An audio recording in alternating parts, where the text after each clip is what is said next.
Hey yo, peace family. Welcome back to Flesh of the God. A jury of 12 found him guilty of first-degree murder. Isn't this a nice surprise? Guilty as charged. They smell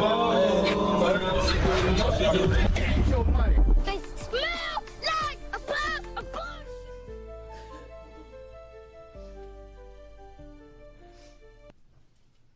Jury's back, y'all may be seated. Welcome back, ladies and gentlemen. I assume, this is always dangerous, but I assume that there were no issues with the court's instructions. No one spoke to you about the case. You didn't speak with anyone, no TV, no media, nothing of that sort. No. All right, very good. You may begin whenever you're ready. Thank you, Judge. The defense at this time will call Emma Hamilton to the stand.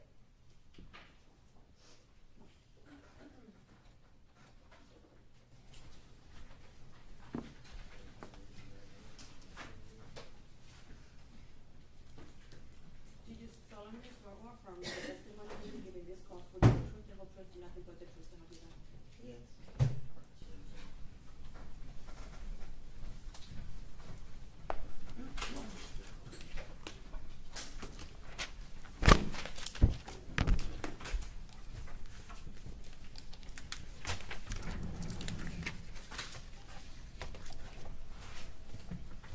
Whenever you're ready, Counselor. Thank you, Judge. When you're ready, could you let the jury know your name, please? My name is Emma Hamilton, Hamilton. And Miss Hamilton, what is your date of birth? 11/23/1956. And how old are you at this time? 68. 68? Okay. And are you presently employed? No, not now. Okay. And do you live in Tampa? Yes, Okay. How many children do you have? 6. 6. All right. I want to kind of ask you about your children. We've heard a lot of names of people. First of all, tell us the name. I know, do you have 3 sons? Yes, And do you have 3 daughters? yes. All right. Go ahead and tell the jury the names of your sons, if you would, please. John Stallworth, Antoine Stallworth, and Ronnie Walker. Okay. And do you know where John Stallworth is today? No, I don't. Okay. Are his whereabouts unknown? I haven't seen him in a minute now, so that's all I can Okay. say. That's all right. You haven't seen him in. I haven't seen him in almost a year now. All right. Antoine. Where is Antoine presently? He's incarcerated. All right. And Ronnie Walker, do you see your son in the courtroom? Yes, All right. And is that your son sitting at the defense table with Miss Bradley and Miss Schlemmer? yes. Oh. Miss Bradley and Miss Dunker. All righty. How old is Ronnie right now? 46. Okay. All right. And do you have a relationship with your son, Ronnie Walker? Yes. All right. Now tell the jury the names of your daughters, please. Tanya Jackson. I'm just so nervous. Paula Hardy and Nakisha Grace. Okay. Can you spell Nakisha for the court reporter for me? It's Nakhis, I think that's how I spell it. All right. And because we've also heard some other names, just give me an idea. How many siblings do you have? Well, it was 7, but it's only 5 left. Okay. All right. Are you included in that 5? Yes. Or you? Okay. Yeah. All right. Can you give us the names of your brothers and sisters? Johnny Frank Hamilton. These the boys. Will Hamilton and Sandy Hamilton, and my sister Johnny May Matthews. Okay. And 2 of your siblings have passed on? Yes. Okay. All right. Now tell the jury, who is Ronnie Walker's father? Larry Walker. Right. Now tell the jury, has Ronnie Walker ever had a relationship with Larry Walker? No. Tell us the circumstances why that is. Well, I was like 8 months pregnant. He left, and I ain't seen him since. Okay. Been over some years, 20 years, 30. I haven't seen him, but I talked to him. All right. So you were 8 months pregnant. Was that with Ronnie? Yes. Okay. So when you were 8 months pregnant with Ronnie, Larry Walker took off. Yes. To your knowledge, has Ronnie Walker, your son, ever met his dad, Larry? No. Do you know, Miss Hamilton, whether never knowing his father, being abandoned by his father, has affected Ronnie? Yes, because he never had a father in his life. And did you raise Ronnie alone until he was 10? Yes. Okay, we'll talk more about that. Was Ronnie born in Tampa? Yes. Okay. All right. Let's talk a little bit. You had mentioned you were 8 months pregnant with Ronnie when Larry took off. Did you have prenatal care when you were pregnant with Ronnie? Yes. What type of care did you have? I was always sick. I was carrying him. Okay, so you were sick? Yes. Okay. Did you go to like regular checkups to the doctor while you were pregnant with Ronnie? Yes. Okay. Did they know why you were sick? No, they just sick in the stomach all the time. Okay. Speak up just a little bit. I was Trail sick in off my a little. stomach all the time because I carried him so low. Okay. All right. Is Larry Walker the father of your other children? No. Okay. Is Larry Walker the father of any of your children? No. Just Ronnie. Just Ronnie. Mr. Walker. Okay. Now tell the jury a little bit. When Ronnie was born, and up to about 6 months, was he constantly sick? Yes, he was born sick. He had pneumonia, double pneumonia. When did he have double pneumonia? When he was born. Okay. And did he also have like bronchitis at the time with Yeah. the double pneumonia? Yes. And was he in the hospital for that? Yes. Okay. And do you remember about how old he was at the time? Well, he went in when he was a baby. He stayed in for like 3 months, 4 months. Okay. He came home, but he got back sick again. So I had to take him back to the hospital. He stayed in like a month. Came back. About 2 months later, he started having seizures. That's what I wanted to ask you about. Does in fact your son Ronnie Walker suffer from seizures? Yes. Okay. So did the seizures start after the hospitalization for the double pneumonia? Yeah, after. Okay, after that, right. So then, Miss Hamilton, did he start having seizures then when he was under the age of 1? Yeah, he was like 1, like someone longer than Right me. about 1 year of age? When he started, yes. Okay. All right. Can you describe, I'm sure the jury knows what seizures are, but describe what would happen when Ronnie would have seizures when he was young? He'd just pass out shaking real bad. I didn't know what it was because I was very young.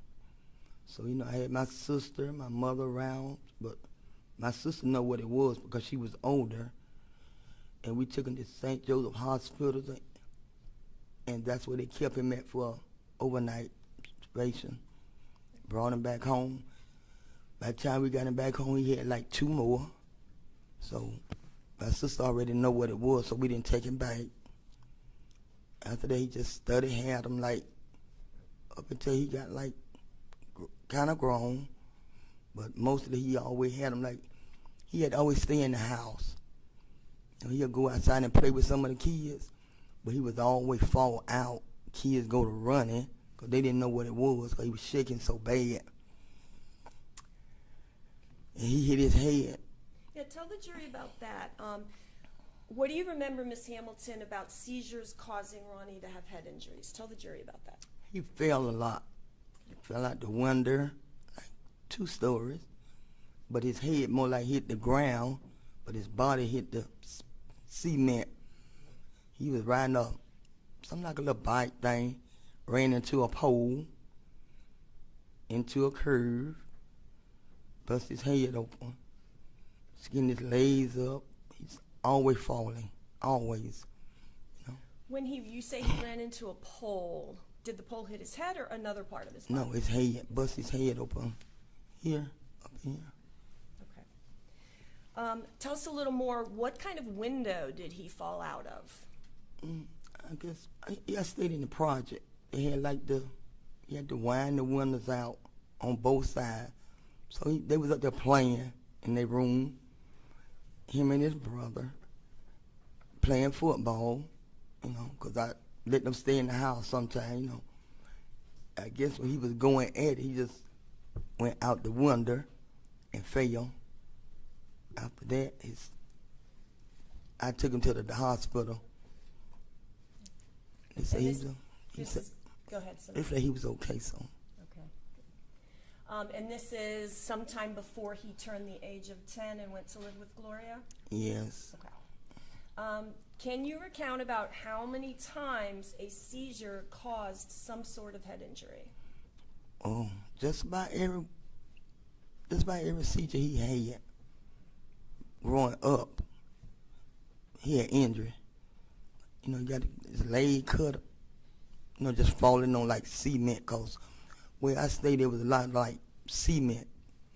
Like then you got dirt around the house, but when they go out in the street, it's like pavement up. They got the old curves there, and he always fall. Somebody come and get me, tell me he done fell and bust his head open, and he bleeding, and, you know. But, When he fell out the window, you indicated, did you take him to the hospital? oh yes, Okay. Do you remember what hospital? I know it's been a long time. St. Joseph. That's where I always went because I was closer to my house. Did you say Suncoast? St. Joseph. Oh, St. Joseph. Mm-hmm. Okay. All right. Did Ronnie get medication for his seizures when he was a child? Yes. Okay. So tell the jury a little bit about that. Do you remember who prescribed them and what they were, if you remember? They sent me to the University Hospital. That's where he was going to get tests done on his head to see what kind of seizures he was having. And then they described some of it, but I can't think what it was. It's been so long. But they did give some. It slowed it down just a little bit, but not that much. So I just kept giving him the medicine every morning, but he still had seizures. They'll turn into like a light seizure. They had broke it down. He'll just look at you, won't say nothing, but his eyes will turn real red. But they told me it was okay, as long as he was sitting down. He sit down, but when he get up, he just shake a little bit. And I was doing that day, you know. But just about every other day, he'll have something like a little minor seizure sitting there. And is this like, I know at the age of 10 he goes to live with Gloria. We'll talk about that in a minute, but are you witnessing these seizures in the first 10 years then of his life when he's living with you? Yes. Okay.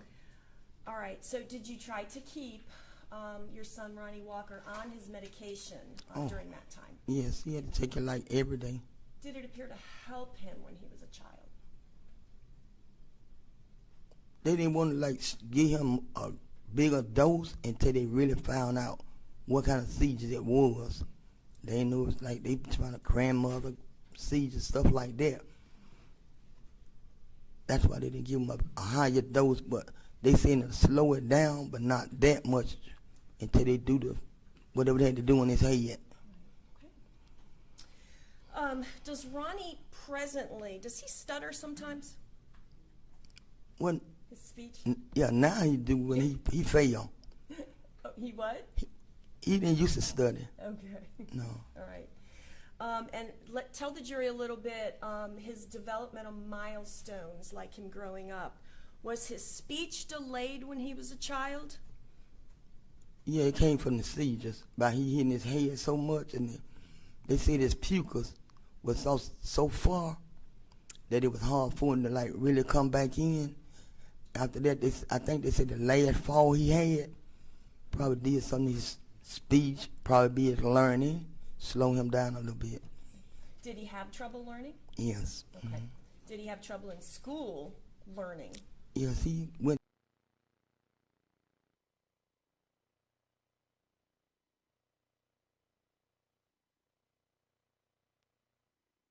My bad, I had to cut my mic on the other side. What up, though, family? Renisha Williams, what up? I see you. Appreciate you joining.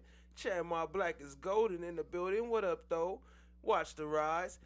Allie, what up, though? What up, what up, what up, though? Appreciate y'all joining. I ain't gonna be talking too much. I'm kind of busy right now, but I'm gonna keep this playing and I'll be tapping in with y'all. Went to a Appreciate you speech joining. therapy. Hit the like button, hit the subscribe. Let's go. Did he go to multiple schools when he was living with you? No? Did he go to different schools when he was living with Gloria? Yes. Okay. Do you know, and only if you know, whether the school system up to the age of 10 when he's living with you were doing things for him at school for his delays? Well, If you know. back during then, they didn't really have a lot of stuff like they have now. You know, you can't put your kids in like a special class. He had to be there with everybody else. So they didn't have time to like just teach one kid. So he did the best way he could in school, and you know, that was it. And this would have been like in the 70s, Yes. right? Okay.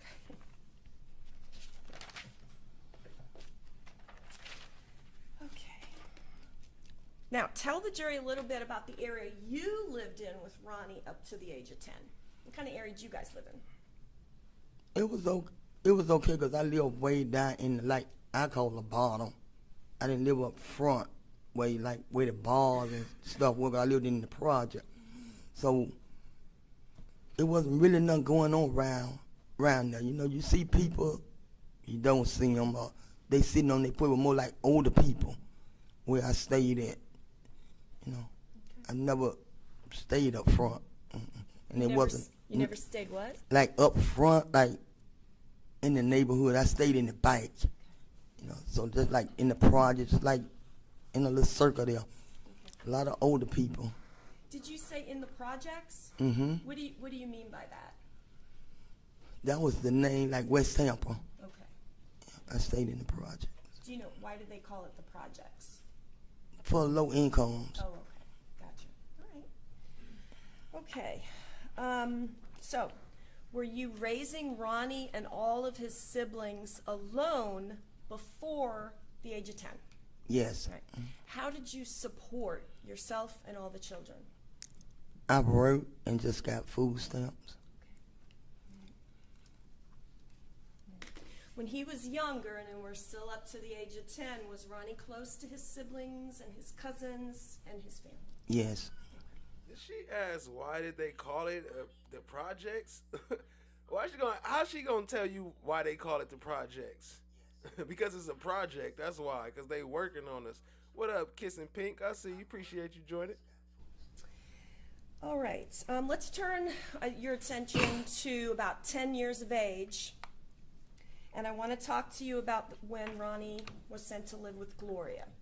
So when Ronnie turned about 10 years of age, did something happen to where your children no longer lived with you? Yes, the last seizure that Ronnie had was real bad. I was working and I didn't have no car. I was young. I had to take him to the university. And I didn't have no way to get there.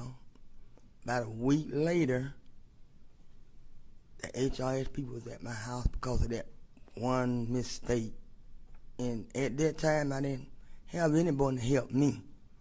I didn't know who to go to or trying to get a ride, you know, because where I stayed, it was old people, you know. My sister and them stayed in other areas and stuff like that. So, you know, everybody was on their own doing what they had to do, so. You were on your own during all this time. Right. Okay. So you had mentioned HRS. Is it your memory that Health and Rehabilitative Services, now called DCF, was involved with the family because of that? Yes. Okay. All right, so what happened? Did you lose custody of Ronnie? Did you send him to live with somebody? What happened?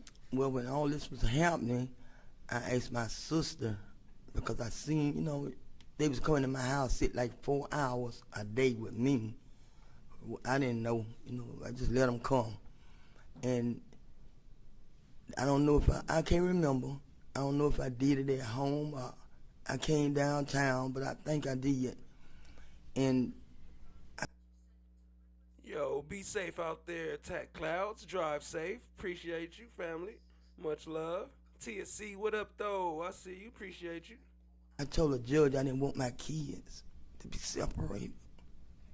She said, I told the judge I didn't want my kids. So, was she a, this is Ronnie's mom for those, I mean, obviously we know, but she must have been a drug addict back then. 'Cause I love my kids. I ain't had nobody help me. And you did the best you could to take care of Ronnie and his siblings, right? Yes, and I asked my sister. Now let's talk about that. So what sister are you speaking of? Gloria Mason. Gloria Mason. And is Gloria alive today? No, she deceased. Okay.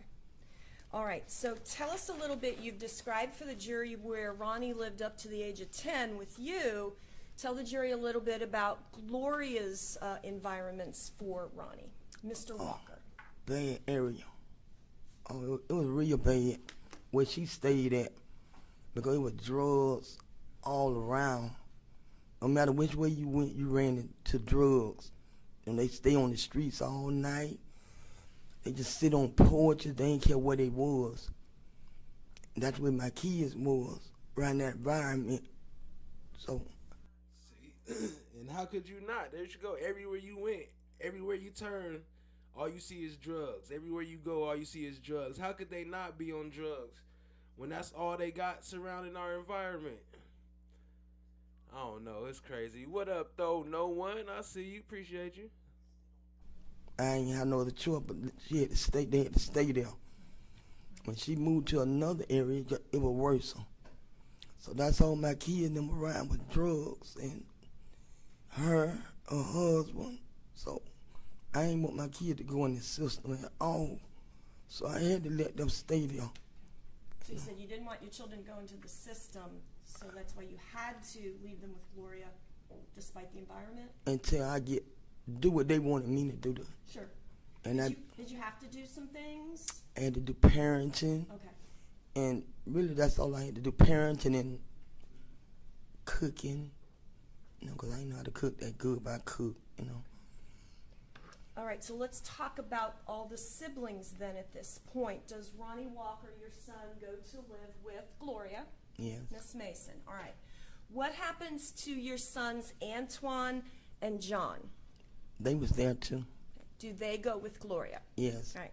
Tell us about Paulette. Where does Paulette go? Paulette went with her father.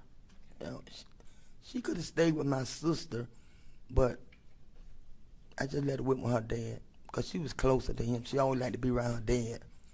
So he'll bring her around on the weekend to see them. Good. You know, and he'll take her back home. Tell us about your daughter Tanya, or Tangi. What happened to her at this point? Well, Ronnie was 4, she was 3. Her daddy came on the weekend, on a Friday. Asked me can he take her for that weekend and he'll bring her back that Monday. It never happened. She I just met my daughter out of 41 years. She was gone, never in my life. Never seen how she came up, never how she went to school, but I always prayed and asked God to protect her while she was out. Because I said, no, one day I know I see my daughter again. And 41 years I met her 2 years ago. Is that the same with Ronnie then? Yes. Okay. So now, Tangi, or Tanya Hamilton, she was actually then taken by her father when Ronnie was younger, before the age of 10. Yes. Okay. All right. And then Paulette is taken by her father when Ronnie is 10, and Ronnie goes to live with his brothers with Gloria. Yes. Okay. All right. Did you visit the home where Gloria lived? Yes. Okay. How many times could you visit?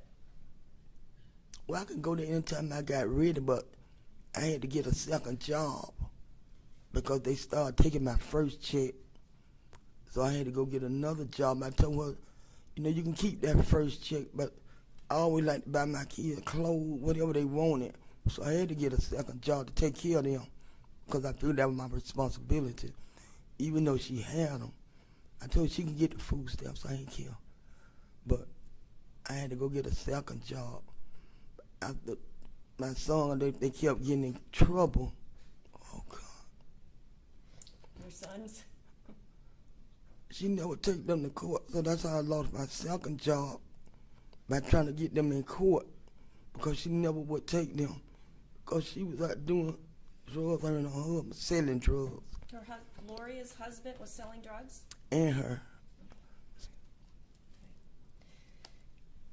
Do you know if Gloria moved around? And we're going to talk about Ronny just, up until he's about 18 years of age now when he's living with Gloria. Do you know if they moved around a lot? Yes, she did. Do you know if Ronny then had to change schools frequently? Oh, because yes. of that? Okay. And when he would be with Gloria Hamilton, do you know the environment, the neighborhoods that she would frequently move her and the boys to? Bad. Because back during that time, it was drugs everywhere. So they didn't have no other choice but to be around there. Because it was all drugs, drugs, drugs. Everywhere you look, it was drugs. Do you know, and only if you know, whether Gloria's neighborhood was violent in any way? Oh, yes. They was always shooting. Always shooting, or somebody was fighting. They always, every day, somebody would, even though they would shoot every day. I ain't gonna say people got shot, but they always shot. Always shooting. Now that wasn't going on for Ronny, Mr. Walker's first 10 years where you lived with him. Oh, no. Right. Okay. All right. Now tell the jury, after you lost custody, you gave your children, your boys, and is Nikisha with the boys as well? Or Yeah, I just let her win them because I still had my own apartment. But I know I had to work. I didn't have nobody to take care of her. But they didn't bother me about my girls. It was only my boys. So where was Nikisha then? She went with Gloria. I took her there. Okay. She's with Gloria as well. Yes. All right. So when you lost custody, gave up custody of your children to Gloria, Miss Hamilton, tell the jury at that point, did you turn to drugs? Yes. And tell the jury, Miss Hamilton, do you suffer from mental illness? Yes. Okay. All right. Were there times when Ronny Walker was with Miss Mace Gloria that she would prohibit you from seeing him? Sometime. What kind of stuff would she do? Because I tell her sometimes you never watch out for them. You just always let them go. And she told me I don't have to come. I don't have any say-so over them. So did you think that she was adequately supervising them, for example? Not all the time. She didn't supervise them because sometimes when I go, they gone, and little kids, Yeah, little kids, okay. All right. Now, did Tangi, or your daughter Tanya, did she ever reunite with the family? Yes. Okay. And when did your daughter Tangi Johnson, and she'll explain about her name, do you know approximately when she reunited with the family? I think it was August 31st or October 31st of 2 years. It's been 2 years. Okay. So 2 years? Mm-hmm. Gotcha. All right. And Paulette, does she always remain with her father? Yes, until she remained with him there for a while until I got, I could have got her, but I wasn't in the stage at that time, to raise them kids, cause what I was going through, and I was still young, so I let her stay with her father. I think she was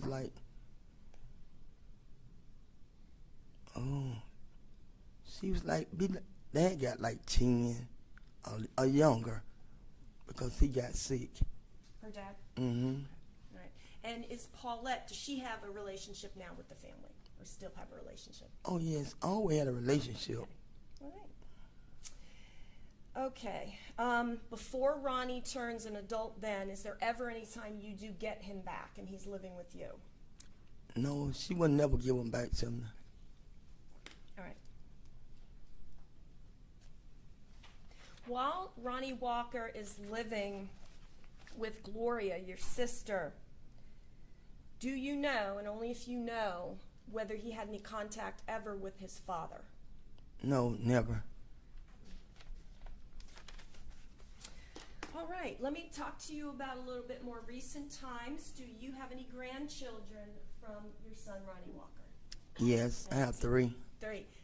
Had 3. Tell the jury a little bit about your grandchildren's name, Ronnie Walker's children. Ronell Walker, Ron J. Walker, and Parrish. I don't know her last. I don't know if she has the mother last name. I don't know. Do you see Paris?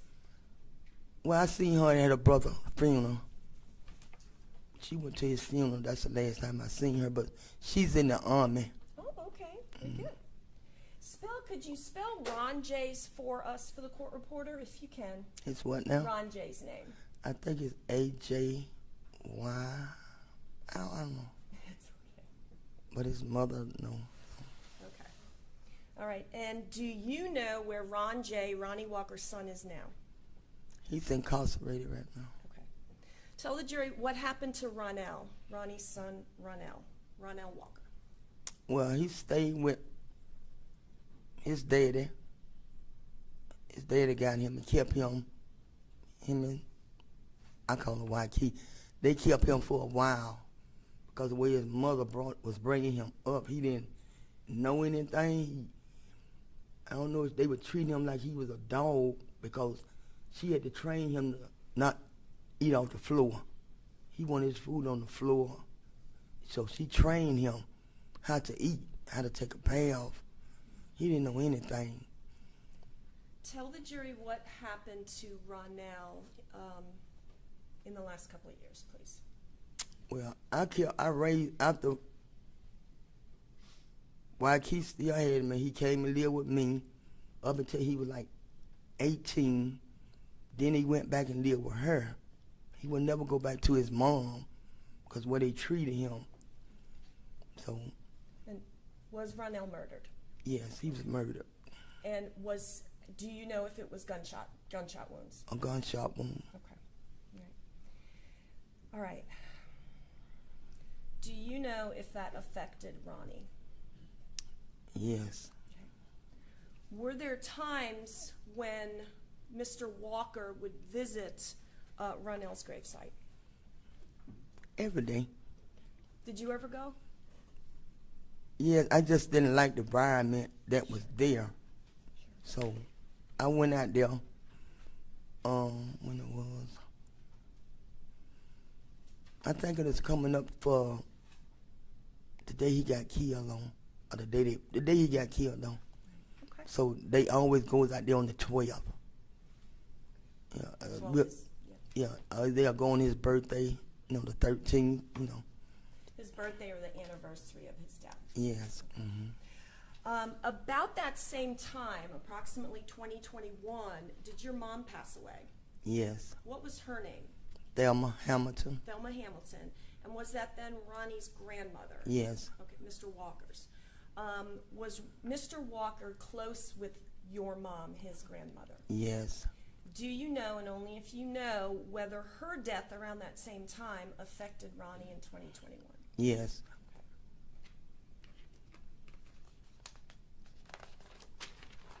And today, is Ronnie still close to his siblings, the ones he was with and the ones he reunited with? Yes. All right. I want to show you some photographs.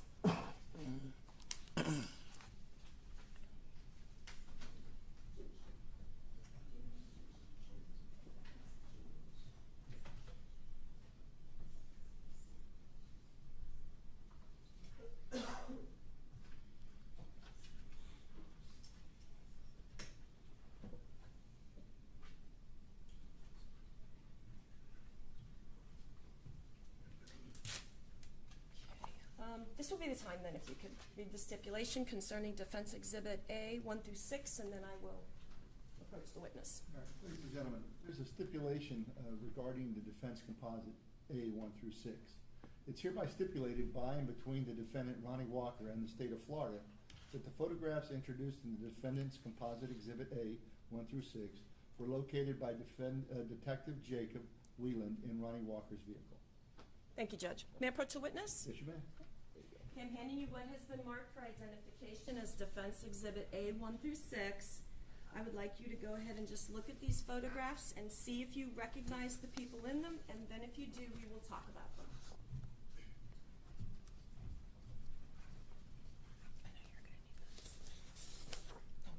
No, you're not gonna publish that. You expected that I wasn't going to be able to do it? No, can you just?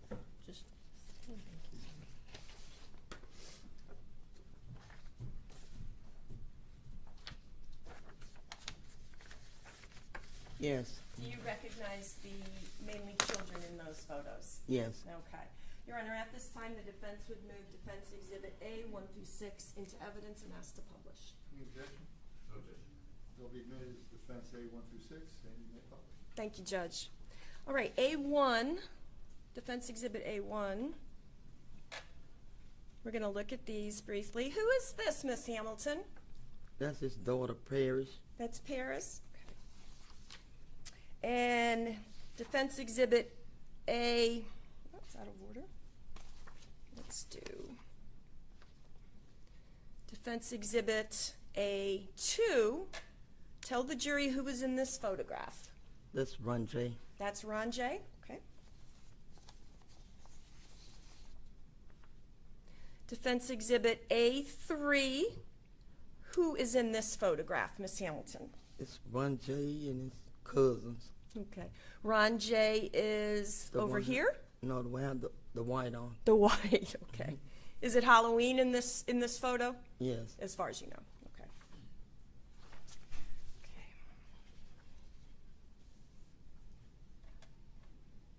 Defense Exhibit A4, Miss Hamilton, who was in this photograph?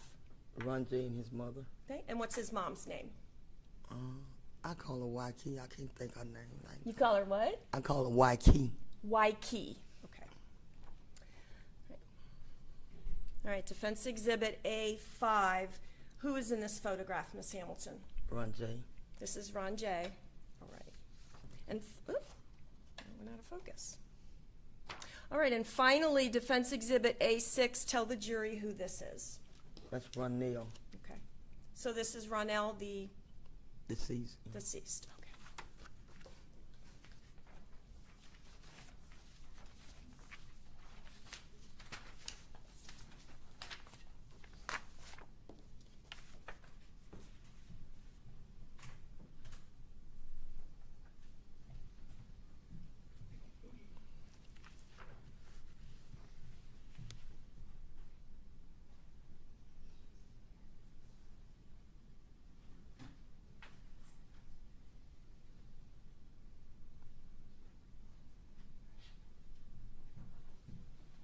All right, may I approach the witness? Yes, ma'am. Okay.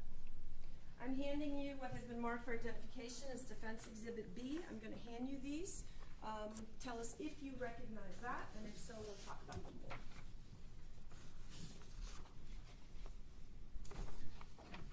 Yes. Are you in those photographs? Yes. Or partially, right? All right. Your Honor, at this time, the defense would move Defense Exhibit B into evidence and ask to publish. Objection? No objection. To be granted, and you may publish. Thank you, Judge.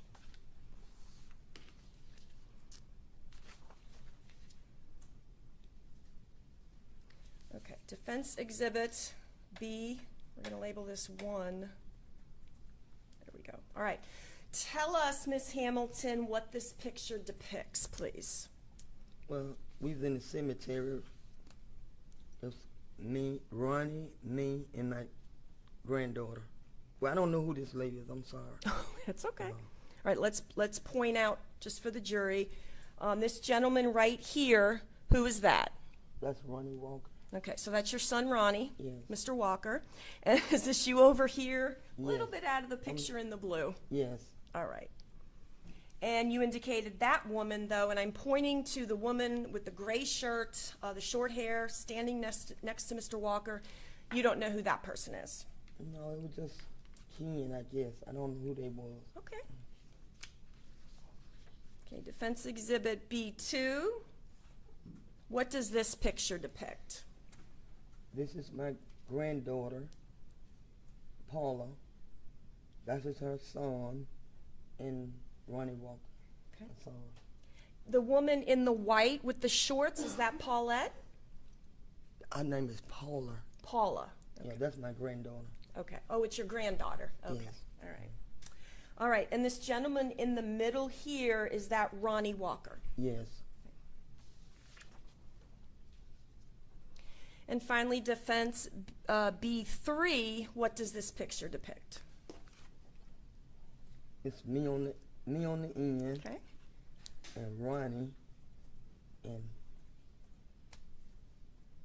I don't know who the That lady same is. woman you don't know. I'm not Okay. going All to right. say who it was. What's happening in that picture? Can you tell? It looks like, are they releasing balloons?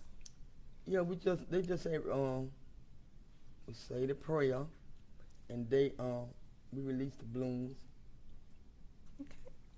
and they were just watching them go up. Okay.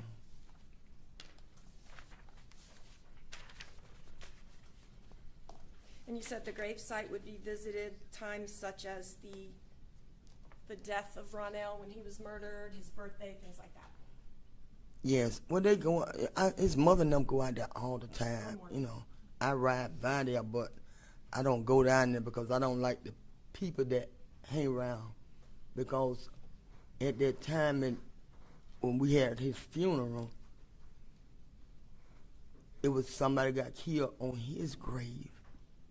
Because then they had the different gangs and stuff like that, saying that this person tore up this grave, and my son was about a guy that had got killed. And Ronell? yes, Yeah. and they didn't want Ronell grave by him, but it's just a lot of motion going on between the young guys. So it's tough for you. That's Yeah, why you so don't go. Okay. I choose not to go. So. Understood. All right. And as Ronny Walker was growing up, did you and him talk about the Bible? Oh, sure, all the time. All right. And finally,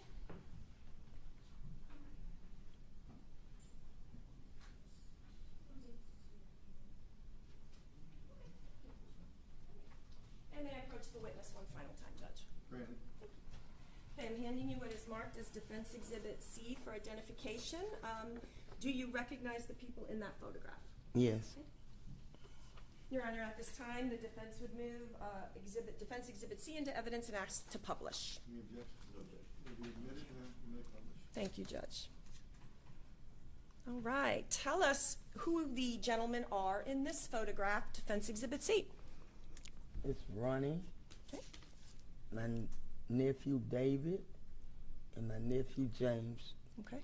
So Ronny Walker is on the right. Yes, And is this Davis George? yes. All right. And who is the gentleman on the left? That's his oldest brother, James. Okay. That is Davis George's son, No, that's his brother. his brother. Got it. All right.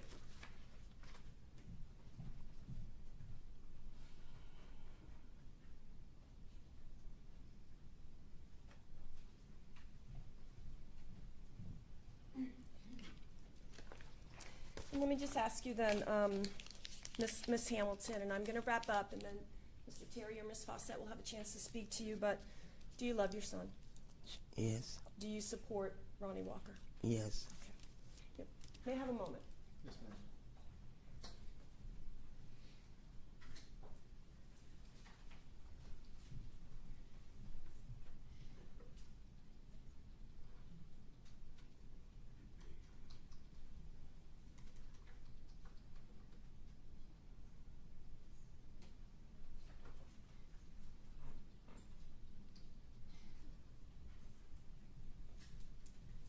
Let me take you back real quick to before Ronny went to live with Gloria. Would Ronny stay in his room a lot of times by himself? Yes. Okay. Do you know why? Only if you know. I get cause his sickness. You know, he liked the dark, Because of Like his he's- sickness, he liked the dark. Okay. All right. like he do now. You know, he loved to stay in the room in the dark. Thank you, Miss Hamilton. No further questions. Yes, Your Honor, thank you.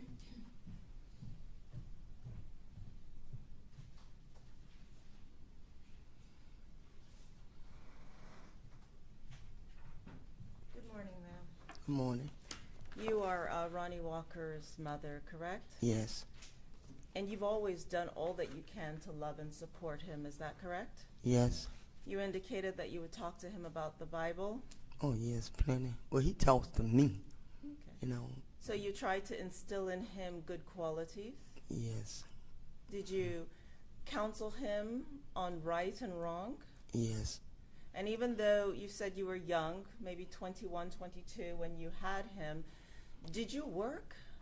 yes, Did you work at hotels, yes, laundry services, yes, cleaning services? yes, Okay. And even after Ronnie Walker's father left, you continued to try to instill in him good values, correct? yes. At any point in time, do you remember at all telling him that it's okay to hurt anyone? I would never say, Did you make it a point to instill in him that it's important to treat people with kindness and respect? I always taught my kids that. You thought that to all six? Yes, Okay. And when it came time, when Ronnie Walker, when you were pregnant with him, you went to the hospital, yes? yes, For your treatments? yes, You took whatever prenatal vitamins you were given, is that correct? yes, You tried to take good care of yourself while you were pregnant with him, yes, as did you with all your other children, correct? yes, In fact, after he was born, you said that he had pneumonia. yes, You saw to it that he got help in the hospital. yes, You visited him while he was in the hospital. yes, You took care of him, is Yes. that correct? yes, And ultimately, when you determined that he had seizures, you took him for treatment constantly, correct? yes. When he had an appointment, You saw to it that he got to his appointments, yes, even though you had not that much money, is that correct? correct, You still strive to make sure that he was well cared for. yes, You've always loved him, yes, always supported him. yes, Even now, you are here in support of him, correct? correct, And you supported your other children as well. yes, And when Ronnie was born and you lived in a particular neighborhood, for food you worked and you got food stamps, correct? yes, So he never actually went hungry. no, You saw to it that he was well fed. yes, You were never abusive. no, You never once hit him or did anything to harm him. Is that correct? correct, And in fact, when you needed to discipline him, you would send him to his room rather than beat him or anything, correct? correct, You made sure that he always had a roof over his head. yes, And from the age of birth till 10, he lived with you. yes, And even after his father left, you continued to support him. yes, You continued to love him. yes, You saw to it that he went to school. yes, You did your best to make sure that when they determined that he was a stammerer, and I think you said he stuttered or he stammered, is that yeah, correct? yes, You saw to it that he got help for it at Yes. school. yes, When he needed help or when the teachers needed to speak to you about Ronnie Walker, did you see to it that you went to the school? yes, Were you intimately involved in in the well-being of your son? yes, And when in fact you couldn't take your son, Ronnie Walker, to an appointment and you were about to lose him, you sought family to help out, correct? You sought your sister to help. yes, You didn't want him to just go to anyone, right? So you asked your sister to step in. yes, And your sister did in fact step in. yes, And so Ronnie remained with family. yes, And you have a family, you have siblings, correct? yes, And was it that you said that you had 7 siblings? Yes. Okay. And 5 are left. Yes. At the time Ronnie was born, though, you had 7 siblings, correct? Yes. Mm-hmm. And were all of them involved in your life? Well, we go and see each other, you know. So you had family around. You come from a big family, correct? Yes. And would you say that your siblings showed love and support for Ronnie? Yes. Mm-hmm. Did you have brothers? Yes. How many? I had 3 brothers. 3 brothers. Were they older or younger? 1 older and 2 younger. Did they show love to Ronnie Walker? Yes. Were they role models to him in any way? Well, my second oldest brother was incarcerated. Okay. My other brother, baby brother, he was in his life. He was in his life. Yeah. Okay. If Ronnie needed counsel from a man, you know, as he's growing up to be a man, were your brothers people who were willing to step in to help? Well, yeah, they would. You know. How about cousins? Did Ronnie Walker have cousins? Oh, yeah. Did he have cousins that loved him? Oh, yes. Okay. And did you, as a family, do things together? You, your siblings, cousins. Did you have big family events? Oh, yeah, we always have events. And Ronnie Walker was a part of that, correct? Yes. And while you do have people in your family that were incarcerated, there were also people who were hardworking and productive, correct? Yes. And was Ronnie Walker exposed to these individuals in your family that were hardworking and productive? Yes. In all the time that even after Ronnie Walker moved out and lived with your sister, you went to see him almost every day or every other day, correct? Correct. You bought him clothes. Yes. You made sure he was well fed and well taken care of. Is that correct? Yes. And if he needed if he had any medical needs, you saw to it that he got those needs met, correct? Well, I couldn't go beyond that. You couldn't go beyond that. Is that what you said? If my sister asked me Yeah. to do it, I do it. You would do it. Yes. So, and if you saw for yourself that Ronnie Walker had a need, would you seek to meet that need? Oh, yes. Did you get a second job in order to meet the needs of Ronnie Walker? Yes.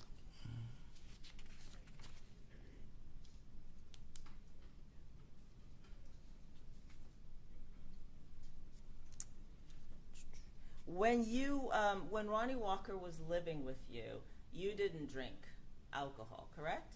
No, You never got drunk in front of him or acted unseemly, correct? no, I never drank. No, they was younger. Okay. Were you doing drugs in front of Ronnie Walker from the ages of birth to 10? No. Was Ronnie Walker a crack baby? Were you smoking crack? Were you using crack or cocaine or anything when you were pregnant? No. Oh, So when you were pregnant, you didn't do drugs? no. Okay. Now you said that you had that you suffer from some mental health problems. When Ronnie was living with you, were you ever hospitalized for any kind of mental health breakdown? No. Okay. So when did you get diagnosed with some kind of mental health condition? When I got on the drugs. Which is when? Is it after Ronnie Walker left your home? Yes. Okay. So after Ronnie was at least 10 years old and no longer in your custody, you got involved in drugs. Yes. And then you got diagnosed with a mental health condition. Yes. But that was not while you were living with Ronnie Walker. Right.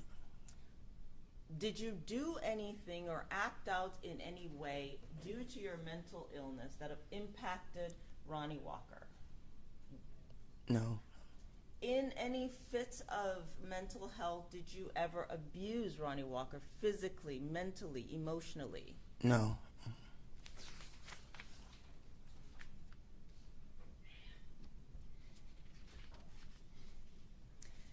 Now, you indicated that when Ronnie Walker lived with you, you lived in the back I think you said in the back area in the neighborhood. Do you remember saying something like that? Yes.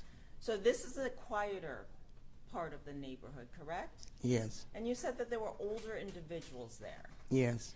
And Mr. Walker was born in the 70s, right? Yes. And in that time frame, was it sort of like communities helped bring up children?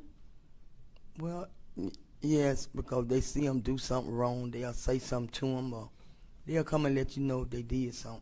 So the older people in the neighborhood also would help you in some ways with Ronnie Walker. If they noticed something wrong, they would tell you, correct? Oh, yes. Mm-hmm. You all looked out for each other in that neighborhood. Yes. Okay.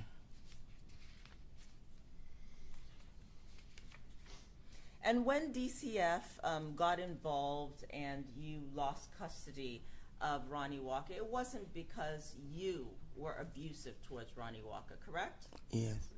It wasn't that, right? No. It was simply you missed taking him to some appointments, correct? Yes. Yes. And you didn't have a vehicle, so you didn't know how to accomplish that. Yes. Okay.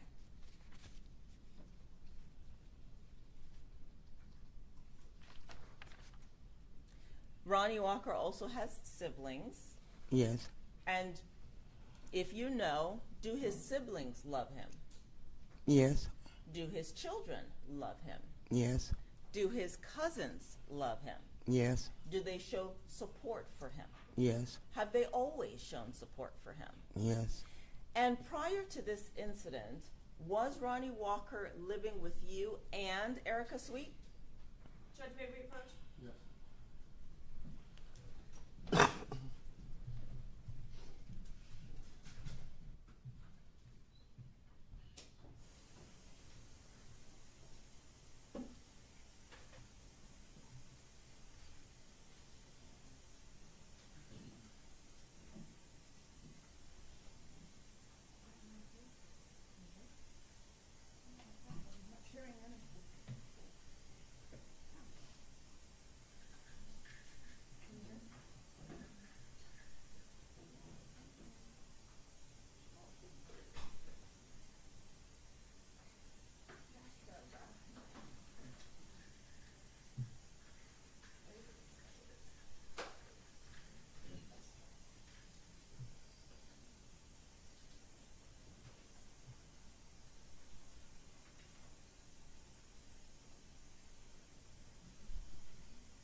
So Mr. Walker always had a home in your home, correct? Yes. And in 2022, he lived with you and Erica Sweet, correct? Okay. And all of his life, if he needed a home, your home has always been open to him, correct? Yes.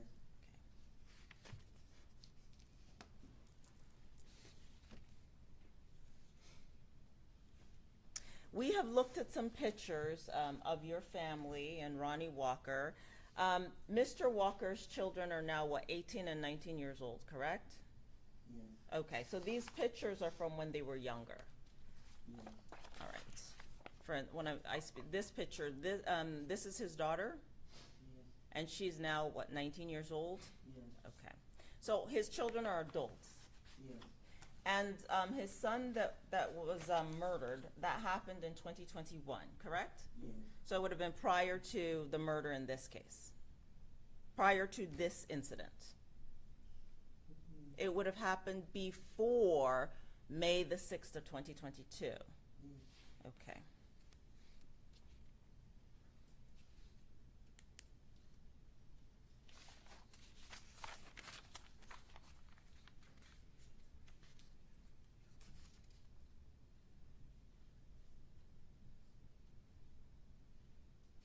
At any time in Ronnie Walker's life, have you ever abandoned him?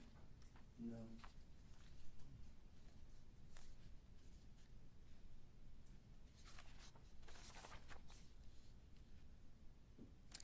And you said that you sometimes talk to Ronnie Walker's biological father. Well, it's been a minute. I'm sorry. It's been a while since I talked to him. Okay. But to your knowledge, he's never been in Ronnie Walker's life, Yeah. which means he's never been abusive emotionally, physically, or in any way mentally towards Ronnie Walker. Practically never met him. Okay. All right. Your Honor, may I have a moment? Yes, ma'am.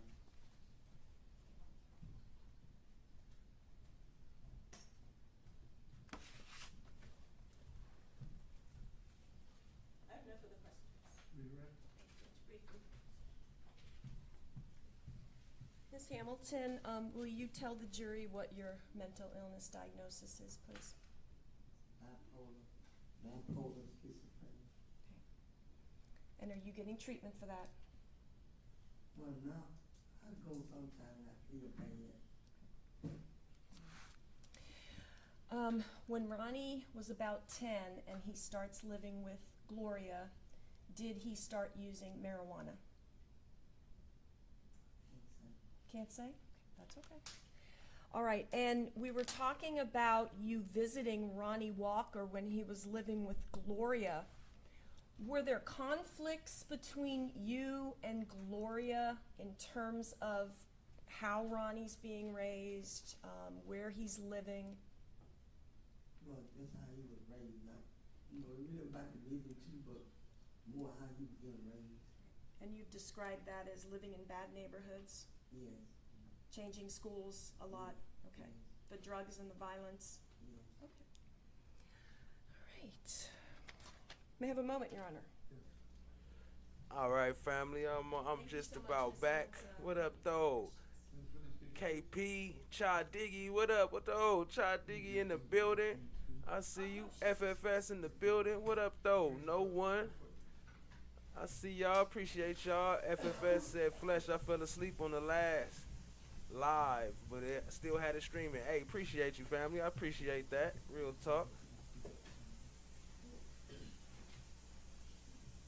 Let me skip past some of this. Well, yeah, let me skip past this piece.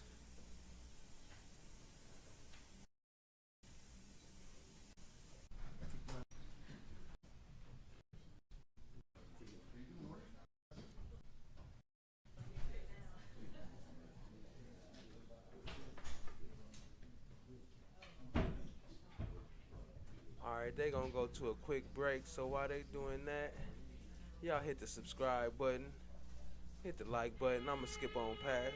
Welcome to Flesh of the Gods.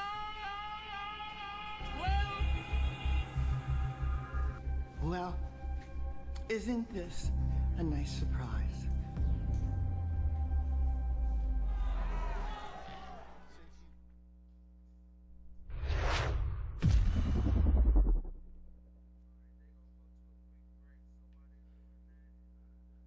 That's not me with the sound. That's them with the sound. They forgot to cut it on. Witness Oh, there we go. violence in your neighborhood. You see it here and there, but it wasn't. It wasn't seen as you go to other neighborhoods. How about drug dealing and drug sales? Is that something that was prevalent in your neighborhood growing up? It was. Okay. How often? Well, Like how often would you see it? Tell the jurors. we played more sports, so we was on the fields, basketball, baseball, boys and girls club. So we literally, our day was playing sports or in school, and that's pretty much was our everyday thing. My basketball team, my friends I grew up with, we went around the city and beat everybody in basketball. So we was athletes. And you said happy. Yes. Okay. All right. Tell the jurors, please, describe the differences between the neighborhood you grew up in and the neighborhood Mr. Walker grew up in when he was living with Gloria. Please tell the jury. Bit difference. The best way I can explain it, College Hill was more dark. You know, when you go over there, it's a different atmosphere. You come to South Tampa, it's just bright, sunny, happy. When we did go over there, my mom let us stay a day maybe 2. All my cousins did want to come stay with us. My mom couldn't allow it too much. Too many of us stayed in one house. Too many about now. Did you ever live at any point with Ronnie Walker when you were young and he was young? I went to visit. You went to visit. But my mom had, most of them, they come over there, try to come visit a couple of days, then they got to go. Did your mother want you and your siblings to be in the area and stay at the area where Gloria lived? No. Do you consider, I don't know if you can answer it, do you consider that the neighborhood you grew up in and the neighborhood Mr. Walker grew up in under Gloria to be 2 different worlds? 2 different worlds. Now, growing up, would Mr. Walker like to be at your home? Yes, ma'am. And what kind of things would you do with Mr. Walker? We like to walk to the store and buy pizzas. I think Hungry Howard's was selling them P-zones, the little subs.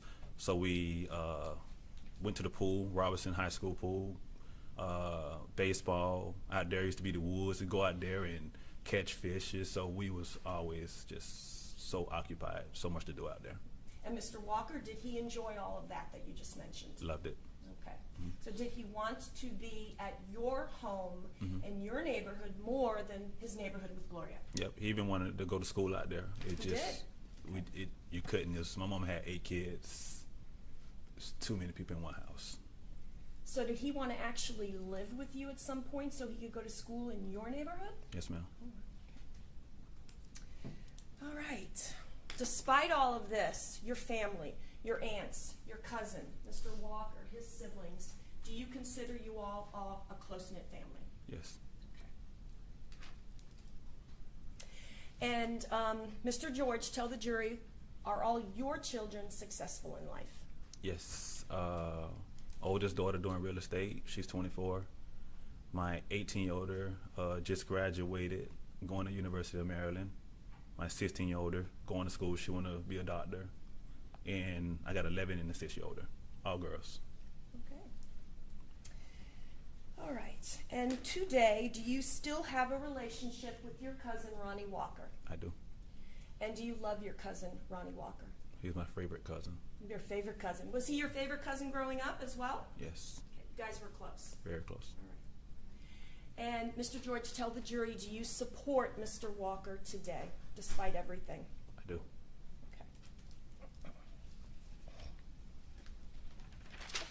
I want to just go ahead and show you what's Defense Exhibit C, admitted into evidence. Do you recognize the people in this photograph? I do. All right. Are you in this photograph? Yep, I'm in the middle. You're in the middle. All right. And is this Mr. Walker with the white shirt? Yes, ma'am. All right. And who is the person on your right side? My oldest brother. And what's his name? James Powell. James. All right. Do you remember at all what you guys were doing at the time? My mom had just got married. This is the reception, and we had a blast. Everybody dancing and everything. I'm just smiling, just looking at the picture. Okay.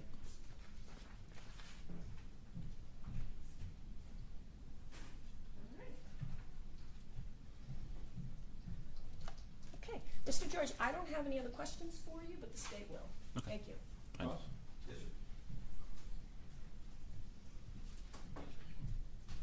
So they proving he got connections and people Well, gonna Mr. be George. hurt if they kill him, if they give him the death penalty, people gonna be affected. So let's see what Elmer Fudd got to say. Good morning. How you doing, sir? We spoke the other day, correct? You were Yes. speaking to me? Yes. Yes. Now, you indicated that Ronnie Walker was your favorite cousin, right? Yes. I believe you told me that the other day, too, right? Mm-hmm. You all played together? Yes, sir. Got along very well, right? Great. Grew up together, kind of. Mm-hmm. You all close as cousins? Mm-hmm. Kind of told each other everything that's going on in your lives? Yeah. All right. So you all were good friends, too. Besides just being cousins and familially related, you all were good friends? Yes. All right. And did you talk to him about, his life and things that were going on in his life? We talked about a couple things. Not too big, though. Okay. You guys never fought, right? Never. All right. You actually told me, I think, that you all prayed together sometimes, right? So would you say you tried to be a good influence on Ronnie Walker as far as like how to live a life? Yeah. All right. You all played basketball together. Mhm. I remember you telling me that. Yep.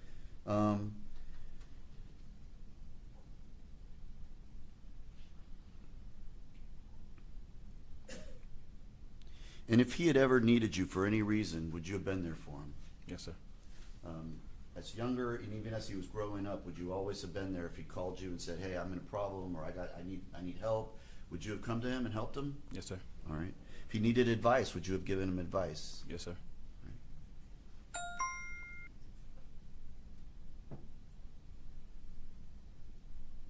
And did Ronnie Walker, did he play any sports?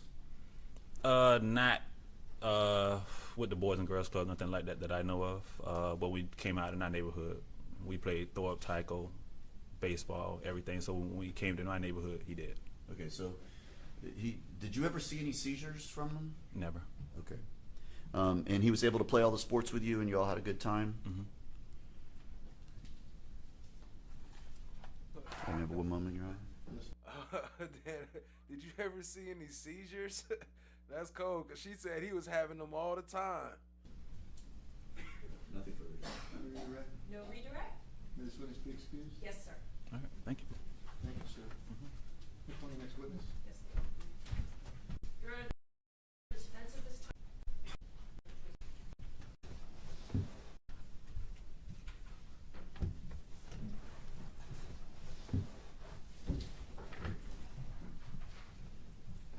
Okay, whenever you're ready, if you could let the jury know your name, please. Tangi Johnson. All right. Ms. Johnson, what is your date of birth? April 4th, 1979. 1979. Okay. So you're close in age to Davis George and Ronnie Walker. I'm 46. Okay. So you're 46 right now. Ronnie's 47. Ronnie's 47. Yes. All right. Are you employed, ma'am? I work for Tetra Tech. It's a debris removal. I do all kind of disasters. All right. I want to talk a little bit about some family members. First of all, who are your parents? Well, my father's name is Earl Williamson, and my mother's name is Emma Hamilton. Okay.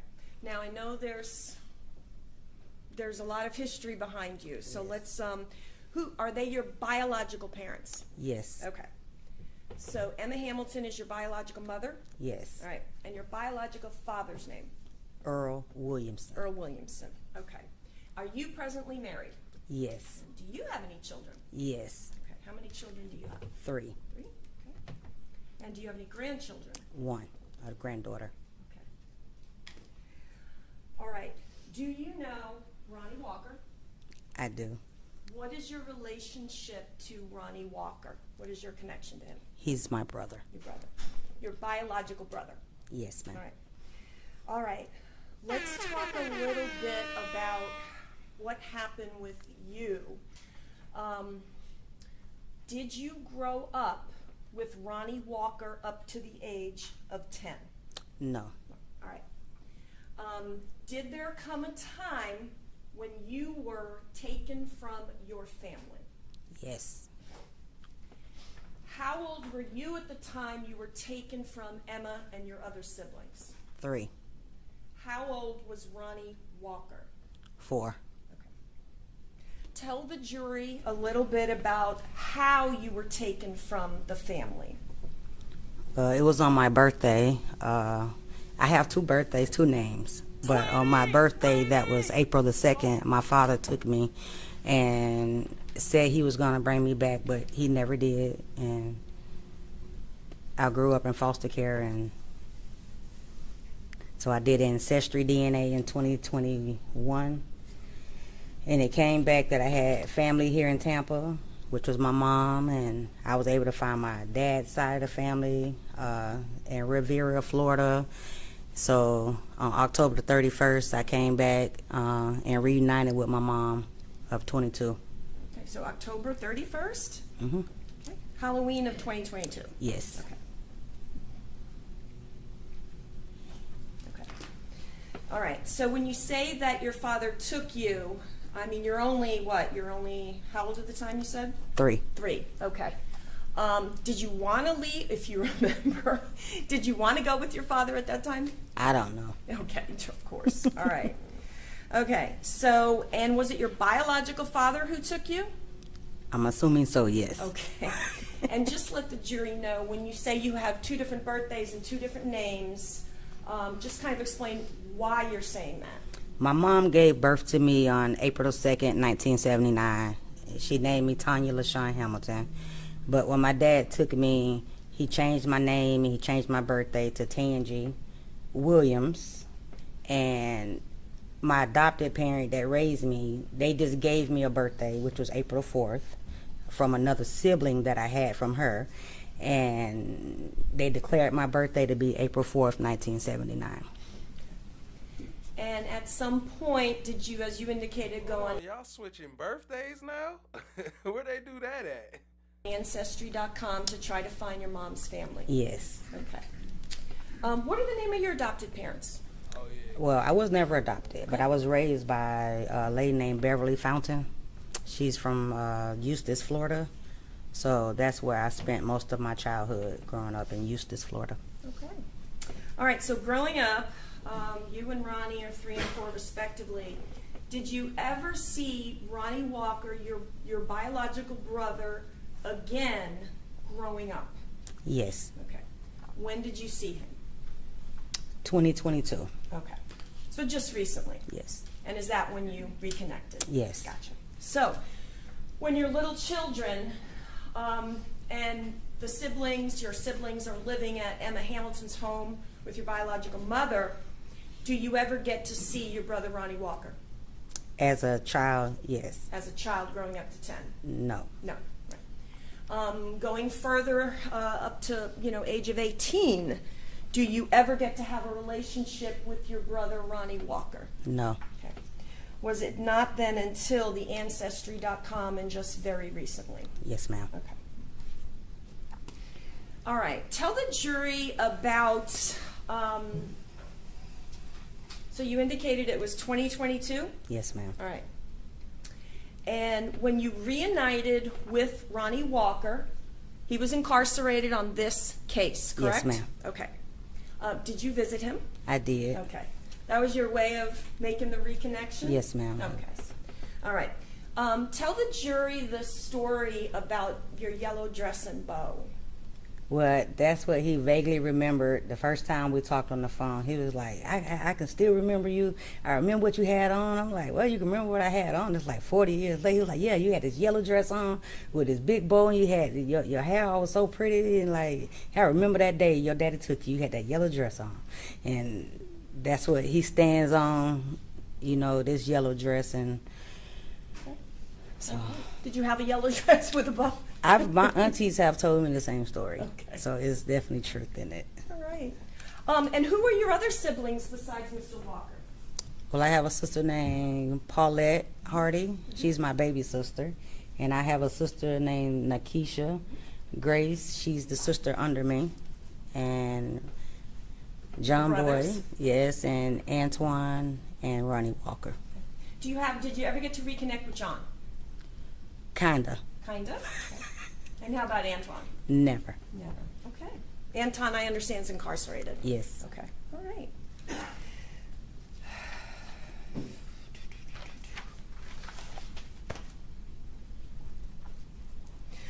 Are you glad that you were able to reunite with your brother, Ronnie Walker? Grateful. Despite everything? Yes, ma'am. And when he was in jail awaiting trial on this case, you said that you had some visits and some phone calls with him. Is that right? Yes. Okay. Did you take your daughter to meet him at the jail? I did, and my granddaughter. And your granddaughter? Yes. Did you give me your daughter and your granddaughter's name? If not, My daughter's name is Tracy Jackson, and my granddaughter's name is Harmony Jackson. okay. And how did Mr. Walker react meeting his, I guess it would be niece and grandniece? Great niece, yes. Okay. He was very happy. He was more or less wanted them to get their self to, well, wanted my daughter to get herself together. Very encouraging. Make sure you go to school, take care of your baby, everything was just encouragement. He was happy. He didn't have a lot of words to say. He was just looking, and they look alike, so. Oh yeah, who looks alike? My daughter and Ronnie looks alike a lot. Did you ever go to the grave site for your nephew Ronell? I have never been. Didn't get to go to the grave site. Okay. All right. So despite what Mr. Walker did, do you still support him? I do. And do you still love him? I do. May I have a moment, Your Honor? Yes. Thank you so much. I don't have any further questions. Mr. Terry will. Cross-examination. Yes, sir.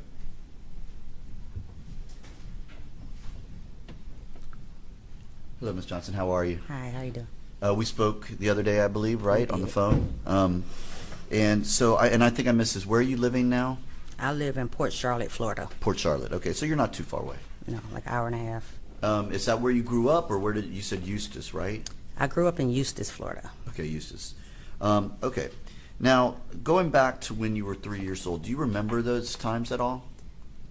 No, I don't. Okay. So do you have any bad memories of those times growing up, those first 3 years when you were living with your mom? I do not. All right. Probably not any good memories either. You probably just don't remember. Is that right? No, sir, I do not. Okay. After you were taken away basically at 3 years old and then put in foster care and have been moving around basically, you have not had any connection with Ronnie Walker, correct? Not until 22. Not until October of 2022. Correct. So his growing up years, his 20s and stuff, you had no idea what he was doing, where he was, what was going on, or anything about him, No, correct? sir. All right. And it wasn't until after this incident where he was already in jail that you first got to know Ronnie Walker again, correct? Correct. All right. And you visit him, you said 2 times, right, in the jail? Yes. All right. And you've spoken to him by phone a couple of times as well from the jail? Correct. All right. If I may have one moment. Yes, sir. Nothing else. May I redirect? No redirect. May the witness be excused? Yes. Yes, Your Honor. Thank you. Stay. Free to go.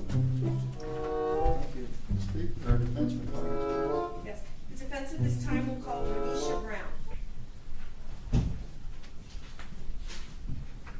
They be keeping it right moving up in this case. They did the whole trial in about a week or so, including weekend, including days off. The whole trial was only 4 days. Love would never. That's why they hiding her case. You know, Love over there, they hiding her trial over there. They ain't even trying to show it because you already know how she do. Please let the jury know your name, ma'am. Renisha Brown, And what's your date of birth? 120598, How old are you presently? 26. And ma'am, are you presently employed? Yes. How are you employed? I work at Department of Juvenile Justice. What do you do there? I help rehabilitate young juvenile offenders How long have you been doing that? for about 2 years. Okay. All right. Tell me how you got your name, Renisha. I'm named after my Uncle Ronnie. Okay. And Ronnie Walker, so your relationship to him is he is your uncle. Yes. Now, so tell the jury, there's a lot of names here. Who are your parents? My mom is Nikisha, his sister. So Nikisha Grace, is that her last name? Yes. All right. And Nikisha Grace is Ronnie Walker's sister. Yes. And you are Nikisha's daughter. Correct. Do you have any children of your own? Yes. How many do you got? I have 2 daughters. All right. No grandchildren yet? No, they're young, 10 and 3. Okay. So were you named after Ronnie Walker? Yes, Ronnie and Ronisha. Ronnie and Renisha. Okay. Yep. Okay.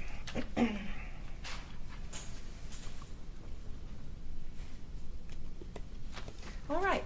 Now I understand, Ms. Brown, that you prepared a statement that you would like to read to the jury. And, Your Honor, if she could read that at this time, I don't think Mr. Terry has any objection. That's fine. Okay. All right, Ms. Brown, just give me your statement. Thank you for allowing me the opportunity to speak. I want to begin by acknowledging the seriousness of this situation and the pain that has come from it. I do not take this lightly. I am here today because I knew my uncle in a personal way growing up, He was someone who supported me during difficult times and encouraged me to stay strong. In the family, he was present, and there were times he showed and care and concern for those close to him. I understand the court has found him guilty, and I am not here to question the verdict. I believe in the possibility of growth, and I hope he finds a way to make peace with what happened. And do you still support Ronnie Walker despite what he did? Yes, And do you still love him despite what he did? I do. Okay. Ms. Brown, I don't have any other questions, but Mr. Terry will. Cross-examination. Hello, Ms. Brown, how are you? I'm good. Ms. Brown, we met, what, a couple weeks ago probably? Yeah. And I took your deposition? Yep. Now, I have a question for you because you just said, what do you say you're doing right now? Department of Juvenile Justice. What do you do for them? Rehabilitation. Hey, you gotta ask nowadays, man. 10 years old. Some states made that the age of consent now, didn't they? Young offenders. All right. When we met, didn't you tell me you were a security guard? Yeah, that's the same thing, but Oh, you're working there as a security guard? Right. Or? Okay, I was just confused when you Yeah. said that working. I had two different jobs in my head. So. no, the one that I told you at the port was temporary, and this one now is full time. Okay, so that was a temporary job you were doing, and now you're working full time. Correct. So have you just started this job, or have you been working?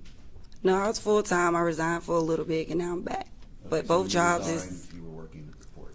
all of it is security. Okay, all right. I was just trying to clear that up in my mind. Thank you. Yep. Is that it? That's what it is here? Yes, and I'll read it I'll read it. Thank you, ma'am. You have just one moment? Sure.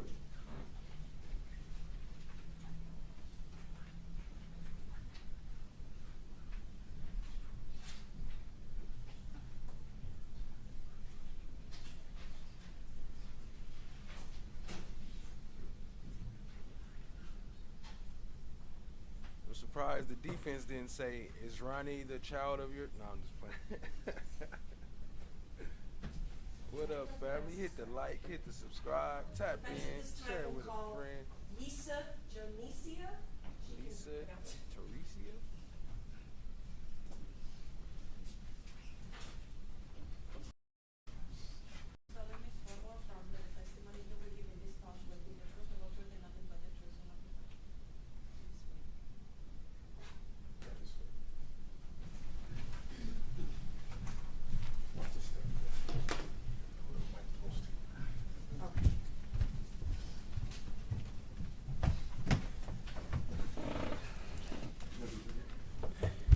Pronounce your name for me.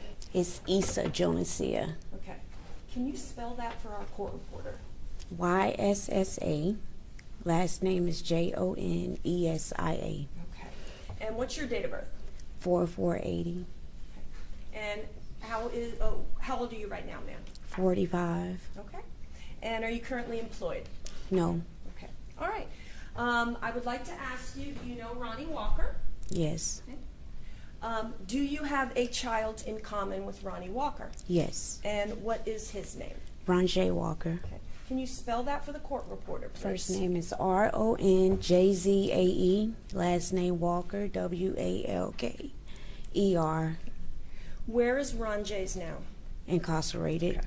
How old is he now? 20. Okay. You get to see him still? Yes.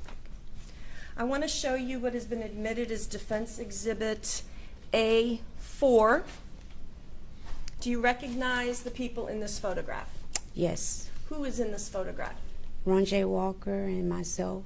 Okay. All right. Defense Exhibit A5. Who is this? Ronjay Walker. Okay. Did you know Ronell before he was murdered? Yes. Okay. Did you ever see him when he was young? Oh, yes. Yeah. Okay. All right. It may not be this young, but Yeah, that young. Defense Exhibit A6. Do you recognize that photograph? Mm-hmm. All right. And who is that? Ronell Walker. Okay. And is that Ronnie's son who was murdered? Yes. All right. Do you know, and only if you know, whether Ronnie Walker never knowing his father affected him? Said Ron J, was that after Ronnie too? Would they name their whole family after this nigga? I believe it did. It did. From what you have seen, is Ronnie Walker's family close-knit? Can you describe it that way? Yes. Okay. All right. Have you ever went to Ronell's gravesite? Yes. Okay. Did you ever go when Ronnie Walker was there? No. Tell the jury the death or the murder of his son Ronell, if you can tell us, did it appear to affect Ronnie Walker? Oh, yes. All right. I just want to ask you, did Ronnie appear to you at all to like have any learning disabilities or be slow? If you can answer the question.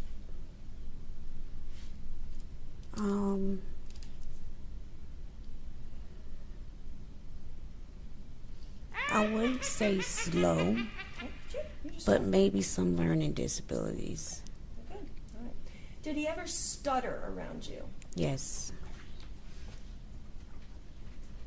Bruh. All right. And when Ronnie Walker was incarcerated for this case, for the death of Miss Alexander, did you visit him in the jail? I think I visited him once. And any phone calls? Yes. Okay. And did Ronnie Walker, while in jail on this case, ever get to talk to Ron Jace? Yes. Your son. Okay. Your son in common. All right. And just tell us, does Ronnie Walker, did he try to encourage Ron Jace when he would speak to him on the phone? Yes. Okay.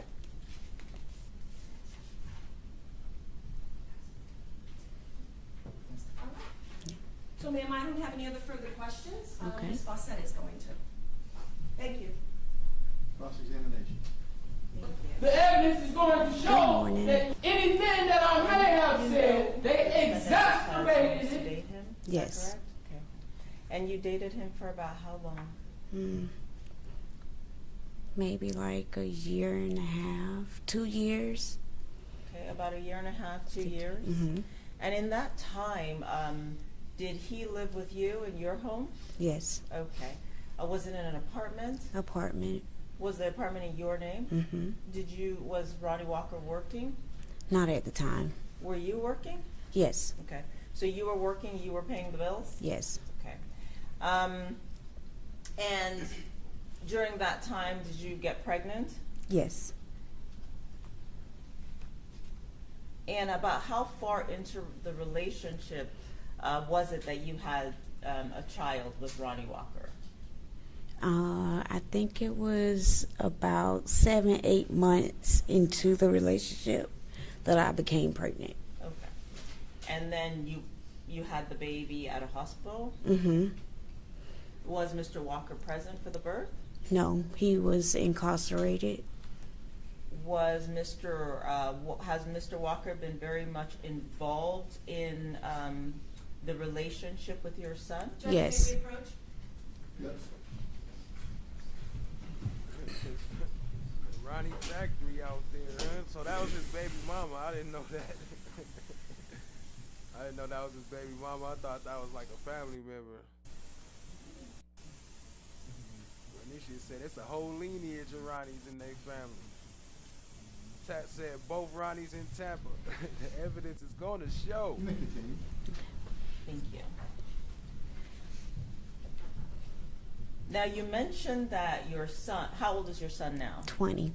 20. And in the time, has Ronnie Walker spoken to your son? Yes. Okay. About how often has he spoken to your son, to your knowledge? They speak whenever they can. They speak a lot. I mean, as much as they can, they speak. Yes. In the 20 years of your son's life, has Ronnie Walker played an active role in your son's life? Judge, objection. You can just answer yes or no. Yes. You can. He has? Mm-hmm. Okay. How so? He speaks to my son as much as he can. He talks to him. He try to encourage him, stay out of trouble, you know.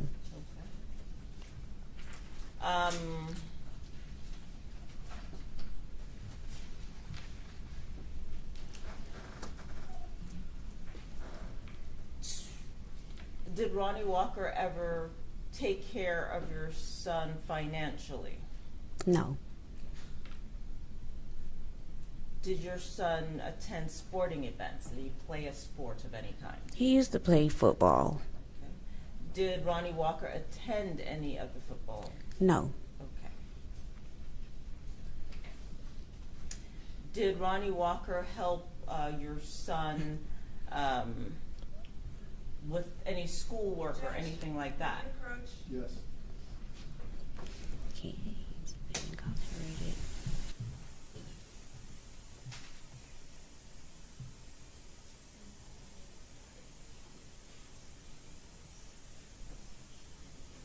¿Qué puñetas?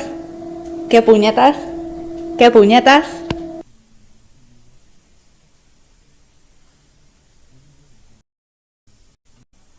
Point or visits when you've been at any point when you've been raising your son, have you ever had to take him to the hospital or for doctor visits or anything? Yes. Did Ronnie Walker attend any of those visits? No. While he was attending school, was there ever a time you had to go to the school to speak to the teacher or principal, or just regular events with your son? Yes. Did Ronnie Walker attend any of those events? No. Did Ronnie Walker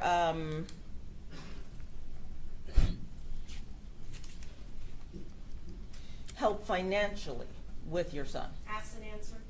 Sustain. In the time that you have raised your son, have you had a lot of social moments with you, your son, and Ronnie Walker? Picnics, the beach? Yes. Okay, about how many of those events would you say you've had with yourself, Ronnie Walker, and your son?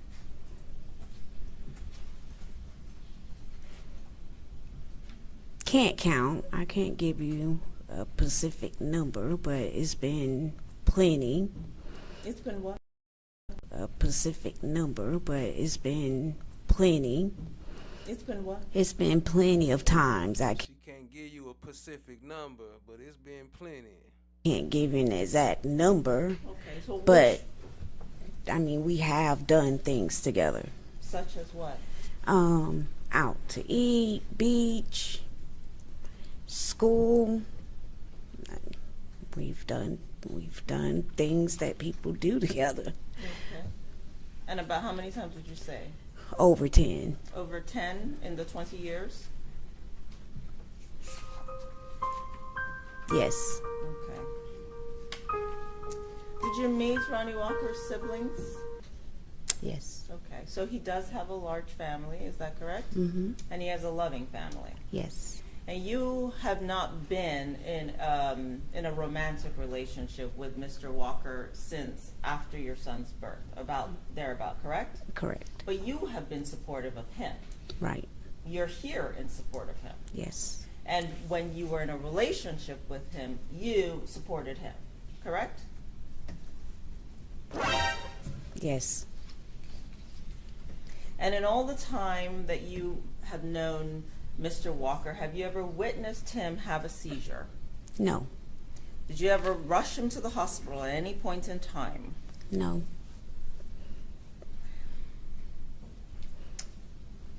To your knowledge, was Ronnie Walker able to work? Objection, speculation, relevance. I'll sustain this as speculation. Okay. Yara, may I have a moment? Yes, ma'am. I've never been questioned. You read it, Ren? One moment. Talk about was he able to work?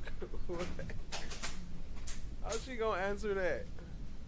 I mean, I guess if he had a job, maybe she could say yeah, but if not, she can't say whether he was able or not.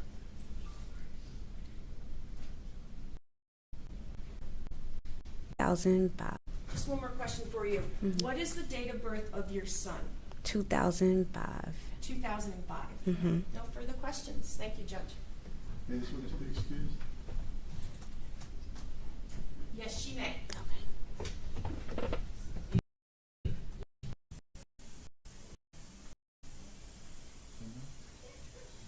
So that was his baby's mama. Okay. Anything on the 10 of Yeah, recess? you gotta be more specific. Thank you. Before we recess. All rise, your executive.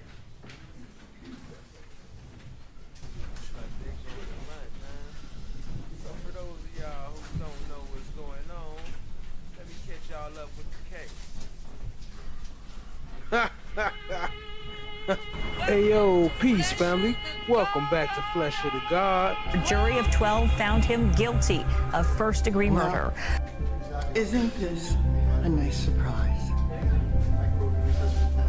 Guilty as charged. They smell like a bag of blood.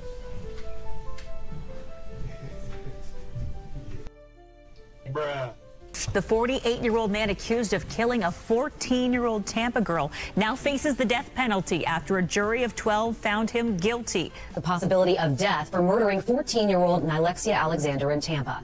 Just hours ago, a Hillsborough County jury convicted Walker. The runaway teen was found shot to death on a dead-end street in 2022. A 14-year-old Nylexia Alexander was found in a vacant field. They said she was shot 3 times in the head. It was very hard hearing the details of what took place, how it took place, how many times my baby was shot. What's the words for me? This is an animal. They just need to just keep him locked up. These are scenes of her nightmare's aftermath. In 2003, Veronica was home with her grandmother, Elaine Caldwell, when Walker broke in, demanded money from Elaine's boyfriend, and killed her in front of them. Detectives were turned on to Walker by the boyfriend, who said he'd heard via rumor who the killer was. It took 2 jury trials for him to be found guilty of manslaughter and armed robbery. Walker got life in prison, but his attorneys won an appeal, with a judge citing an inappropriate use of hearsay evidence. I do want to know the motive. I want to know what she could have done, what she could have said. Ashley adopted Nylexia when she was 4, after years shuffling through foster homes. Nylexia became obsessed with finding her birth parents, but when an opportunity to meet them went south, her mother says Nylexia ran away time and again. How she met Walker in the first place is still unknown to her mother. I'm waiting on justice. I pray the jurors listen out to the evidence that the prosecutors have, and I pray they understand this was a child that was taken by a grown man. Walker was given a life sentence for manslaughter in 2010, but was let out after an appeal in 2016. This time, an accused accomplice might also testify. Robert Creed is charged with accessory to murder after the fact. He got mad and went screaming and yelling, telling him, like, get out his car, get out my car. Robert Creed Jr. details what he says happened the night of May 6th. I heard a gunshot. I looked in the bike seat, I seen her holding like her chest. He says Walker had been driving around looking for Nylexia that night. When she got in the car, he says Walker asked if she was having sex with others before shooting her. Prosecutors questioning whether the two had been in a relationship. He's telling me, don't say nothing, don't tell nobody, don't tell nobody. Or you're gonna kill me too.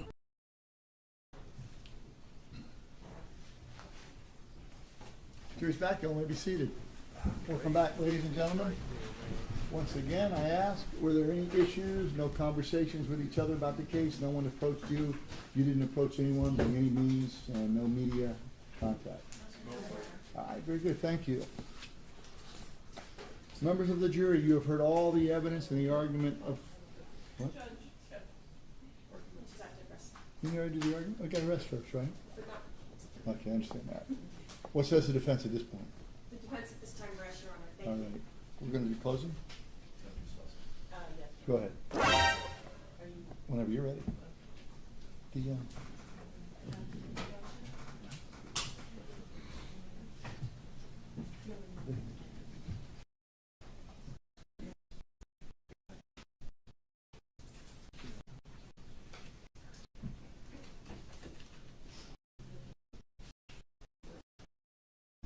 Not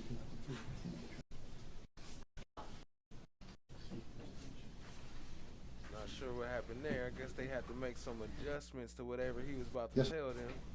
May they it please cut it the off. court, counsel, members of the jury. On May the 6th of 2022, the defendant, Ronny Walker, made up his mind that that was the day he was going to kill Alexia Alexander. One of the aggravating factors that we indicated to you that we were going to prove was cold, calculated, and premeditated. And members of the jury, we have done that. Mr. Terry told you during the opening statements that you would be allowed to consider all the evidence that was introduced during the guilt phase. So let's go over the steps that the defendant took to see to it that he killed Alexia Alexander. He obtained a firearm. He loaded it. He made sure that he would have enough to actually kill her. He got Robert Creed. He says, let's ride. He gets into his vehicle and he says, we are going to find her. He drives around. He looks for her. He pulls around, and you have this video. This is the video in which she ultimately walks towards the car, and we know she enters the vehicle. He has her enter the vehicle, and he gives her a false sense of security, because as you can recall, he stopped and bought her something to drink, which is that drink that you see her on the ground with as she's shot. They drive to this location. He gets to this particular location. You see the vehicle drive down North Highland. He makes a U-turn, and he purposely is either in the middle of the street or very close to that empty lot. He stops. He turns off his light. He asked Alexia Alexander if she was having sex. And when she said no, he shot her, which means that there would have been no answer that would have been appropriate. He had already decided he was going to shoot her. So that's what he did. He shot her, realized she wasn't dead, had her get out of the vehicle. In her own strength, she must have gotten out of the vehicle because that's the only thing that the evidence supports. That's what Robert Creed said, and that's what the evidence supports. She wasn't dragged. She then obeyed. At first she said no, but now she gets out of the car. And she gets out of the car and doesn't go far. But he shoots her again in the head. And he shoots her again in the head. And he shoots her again in the head. He shoots her 3 times in the head. And why is that important? Because there were actually 6 shots, if you recall. There was the first shot. Then there's about 9 seconds. But don't take my word for it. Listen to it. So, Alexia is in this remote location. And if you go by the mileage and the distance, even if she wanted to walk all the way back to where she was picked up, how long would it have taken her? An hour, 45 minutes? But she gets out of that vehicle, and in that moment, the defendant continues his cold, calculated, premeditated decision to kill her because she's out of the car, but he shoots her again.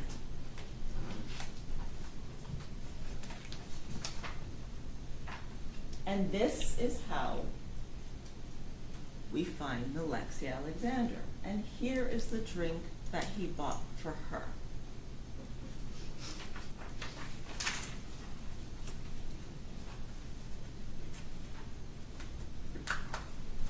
Damn.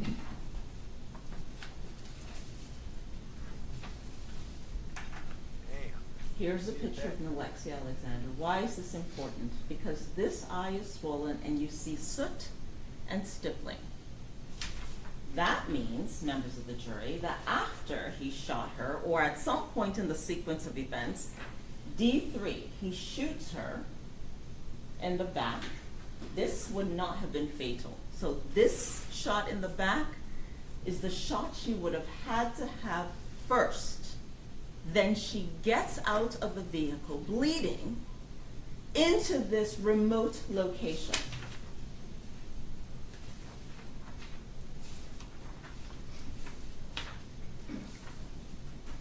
But he shoots her again. D7.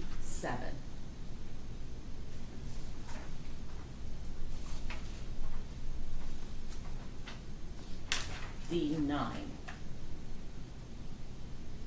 Right in the cheek.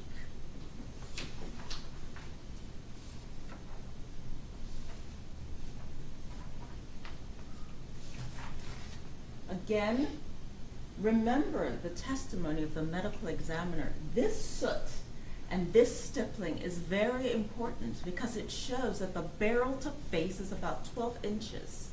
That's what we're talking about.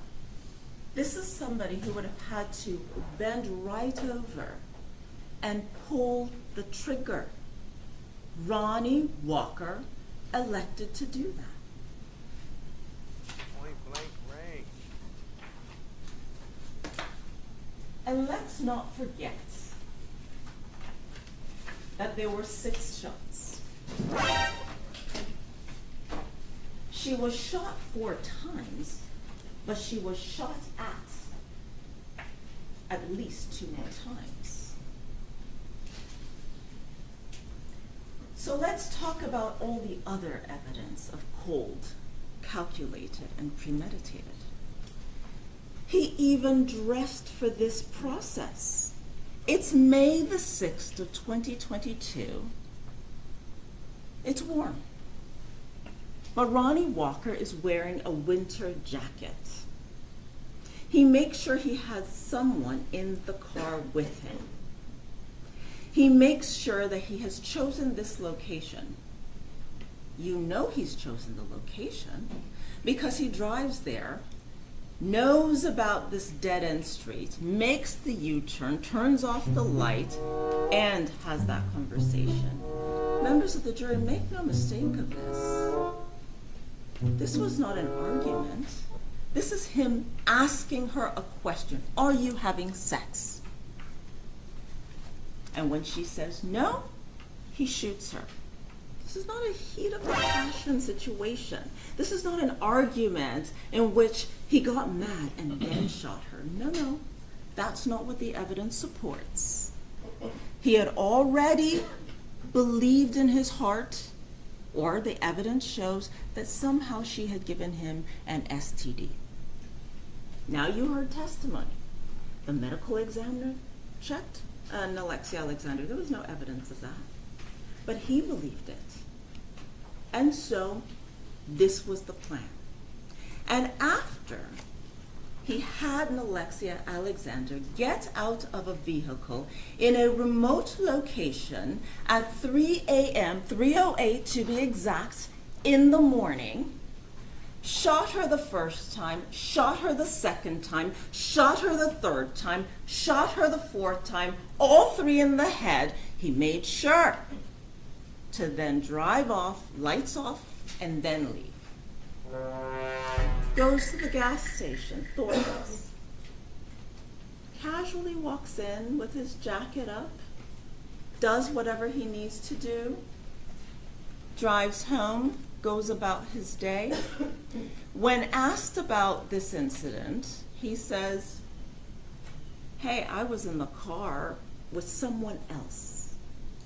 David White, Day Day, you remember that? That's what he says. He lies. Judge, I'm going to object. That's improper argument. I'll overrule the objection. Ladies and gentlemen, what the attorney says is not evidence. It's simply argument. You rely on your own memories of what the evidence is. So go by your memory. when and you have the recording that you can listen to, he was asked, you know that time when you're at the Tampa General Hospital, who is that person? Who is that person? He's like, yeah, I think that was Day Day. I think that's it. And that's how we checked his phone records, remember? And we got David White to testify, and in fact it wasn't Day Day, it was Robert Creed. And Robert Creed got out of that vehicle at Tampa General Hospital, remember? It wasn't David White. And when asked, who's your girlfriend? He says, Erica Hudson. Judge, again, I'm going to object. This has nothing to do with events leading up for something to be calculated and premeditated. These are events after. I'll overrule the objection. So, all of this evidence is what we use to prove cold, calculated, and premeditated. And that's one of the aggravating factors.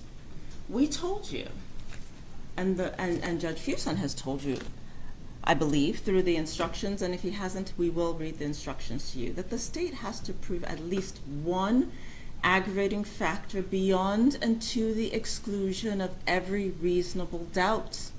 And one of the aggravating factors in this case is cold, calculated, and premeditated. And the state... That's not correct. It's not the full name of that.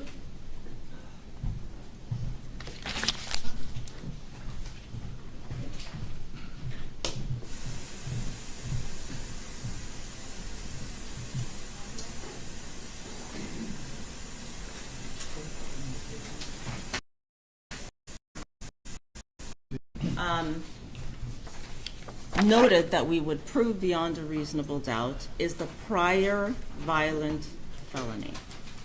And members of the jury, if all we did was provide you the certified convictions, that would have proven the prior violent felonies. So you will have these certified convictions. And as you can see, manslaughter with a weapon,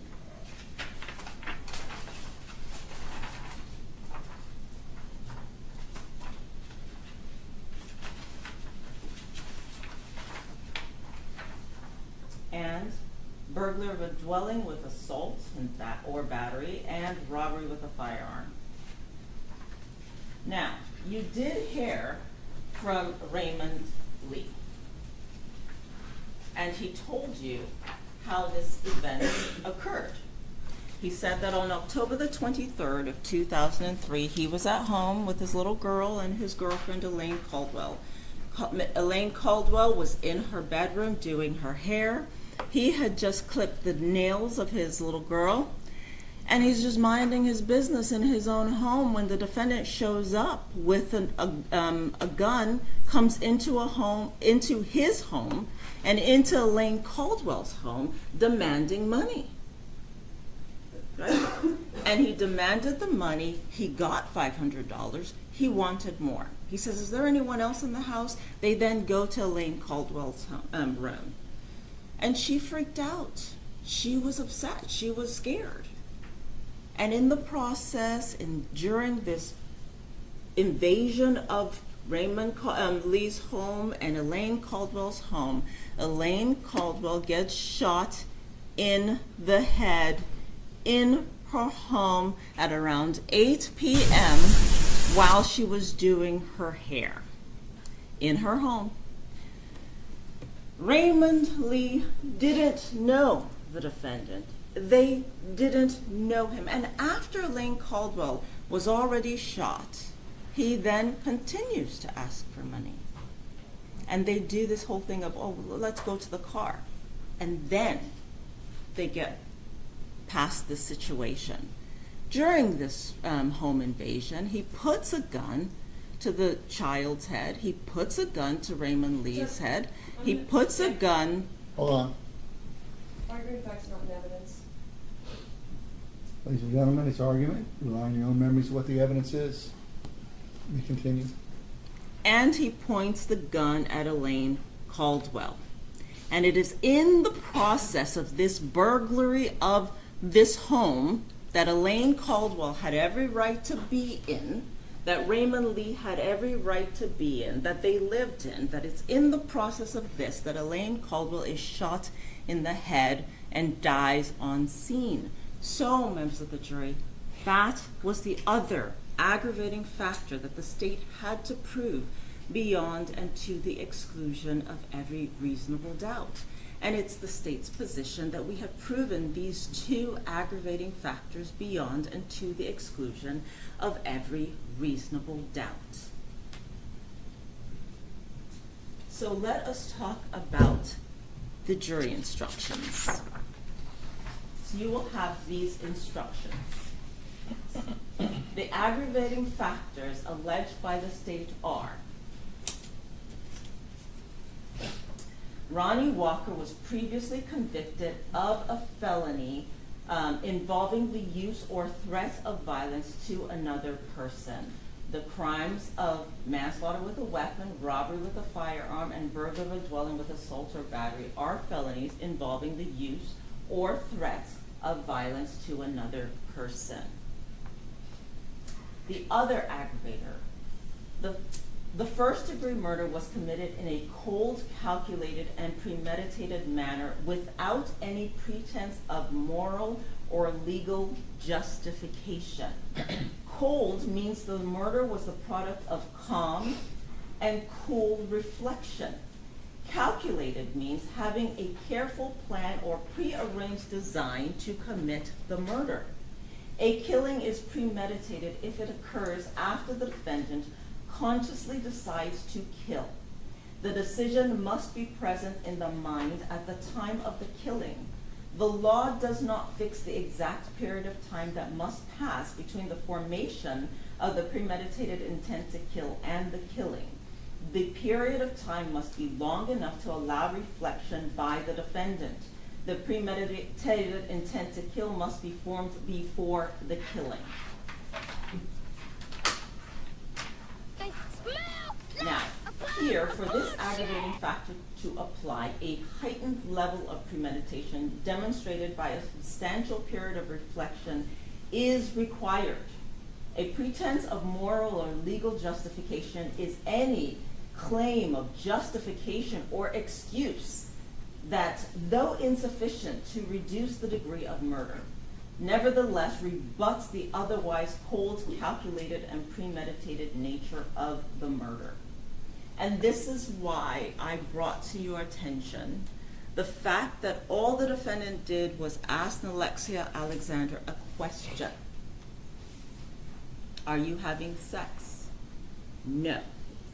Shots fired. Bruh. He shoots her and tells her to get out of the vehicle.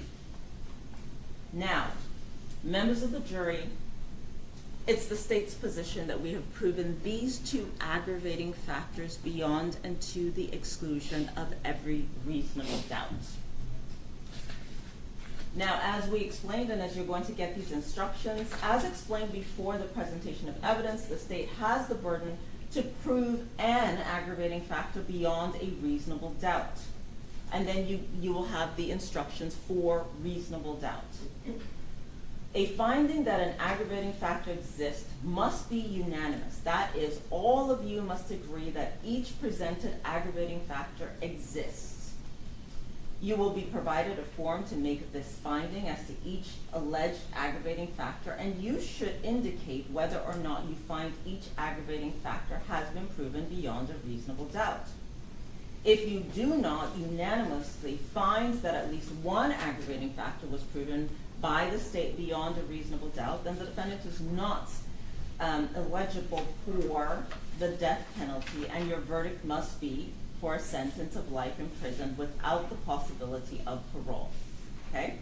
Now, as we talked to you even during the voir dire,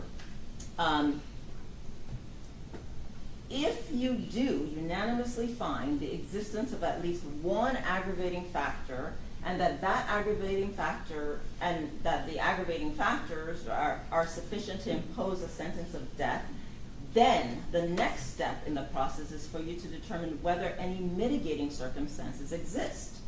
A mitigating circumstance is anything that supports a sentence of life in prison without the possibility of parole, and can be anything which might indicate that the death penalty is not appropriate. And so we have the mitigating circumstances. And these have been listed out and will be listed out for you to consider. So let's discuss them. Ronny Walker suffered from a seizure disorder from birth and was placed on medication at times and had to go to the hospital because of these seizures. TSC says, Oz free. I'm glad you made it through another day. Ronny Walker's mother said that he had seizures. So you can give it whatever weight you see fit. But I would also point out that his cousin and the mother of his child never saw him have a seizure as an adult. But you should consider the mitigating circumstances, and you can give it whatever weight you see fit. Now, it goes on to say, because of his seizures, Ronny Walker suffered head injuries as a child. You can consider this mitigator and give it whatever weight you see fit. Ronny Walker was hospitalized with double pneumonia and bronchitis at the age of 6 months. That's something for you to consider and give it whatever weight you see fit. Ronny Walker was sick as a child and received treatment at USF Health. Ronny Walker never knew his biological father, and witnesses have said this affected him.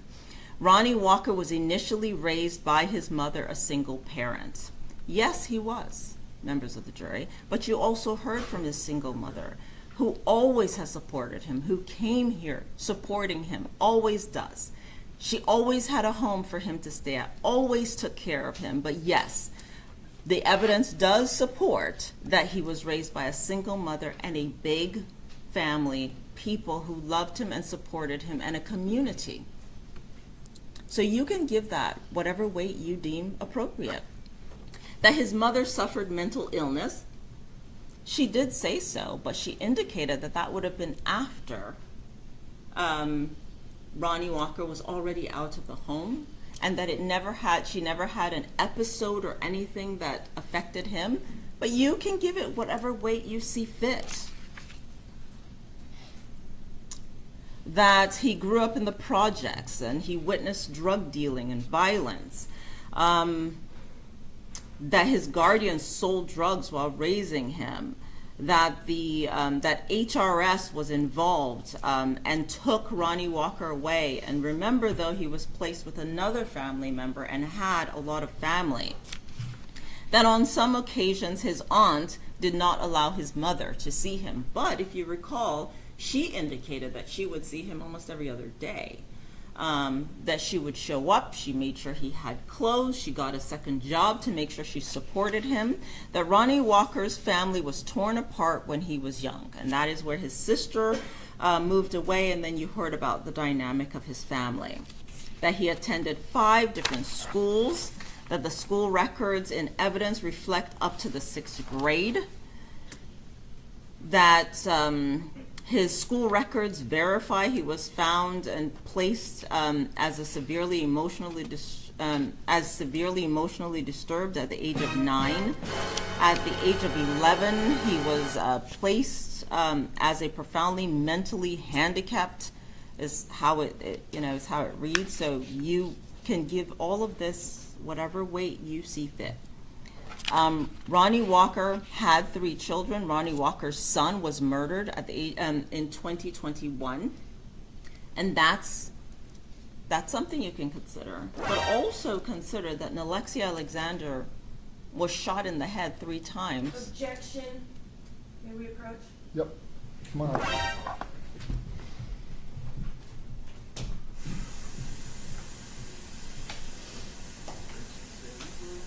Consider that, but remember what he did to her and how ruthless he was shooting that girl in that head. So, aggravator, you are going to. So, members of the jury, you are going to get the instructions, and you will be required to weigh the aggravating factors against the mitigating circumstances. So you can consider that Ronnie Walker's son was murdered in 2021, and you can consider the aggravating factors of cold, calculated, premeditated, and the aggravating factor of the prior violent felony. You can consider and weigh the aggravating factors against the mitigating circumstances. That Ronnie Walker was greatly affected by his son's death and would frequently visit his grave. That his grandmother died around the time his son was murdered. That his son, his other son, is currently in prison. That he is supported by his mother, his siblings, his cousin, and additional family members. That Ronnie Walker offers support and encouragement to family members. That he was employed at the time of his arrest, and according to his supervisor in the guilt phase of the trial, was a good worker and did many different tasks asked of him. That Ronnie Walker was cooperative with officers with Tampa Police Department in this case, and he voluntarily spoke with them for a lengthy period of time. You can consider that, and you can also consider what he said, right? If he was completely honest when he spoke to law enforcement, you can consider that too. Ronnie Walker consented to the search of his vehicle prior to the officers obtaining the search warrant. He voluntarily gave his cell phone to the officers. You can consider that, but you should also consider the phone records that would indicate that that phone he handed over to law enforcement was activated after the murder. It would have been, if you look at the boost information on the phone download, it was May the 11th of 2022. Consider also that the phone number he provided prior to the murder, that phone was not activated at the time of the murder. But you can consider all of this in mitigation. That he consented to a buccal swab in the case. That he exhibited appropriate courtroom behavior. That Ronnie Walker's prior violent felony convictions were the result of a plea bargain offered by the state of Florida. The offenses occurred on October the 23rd of 2003, and all three convictions were a result of a single incident almost 22 years ago. That Ronnie Walker was 25 years old at the time of the prior felony conviction for which he pled guilty to. According to the testimony from Raymond Lee regarding Ronnie Walker's prior violent felony of manslaughter, there was a struggle for the gun, and when it went off, Ronnie Walker did not intend to shoot and kill Elaine Caldwell. The existence of any other factors in Ronnie Walker's character, background, or life or circumstances of the offense that could mitigate against the imposition of the death penalty. That Ronnie Walker, if convicted at trial, is charged, will never be eligible for parole and will die in Florida State Prison, and that he's worthy of mercy. Members of the jury, it's the state's position that Ronnie Walker, as you know, is, as you have determined, guilty of premeditated first-degree murder. But it is also the state's position that the state has proven beyond and to the exclusion of every reasonable doubt two aggravating factors beyond and to the exclusion of every reasonable doubt. One involving an incident with a very violent prior felony. The other being this cold, calculated, premeditated manner in which Alexia Alexander was murdered. You can consider murder. You can consider mercy, but death is an appropriate sentence too. And the state is asking for a verdict of the death penalty. Thank you. Schlemmer, whenever you're ready. That boy to rest. That's crazy. They got the death penalty. Still still live in effect.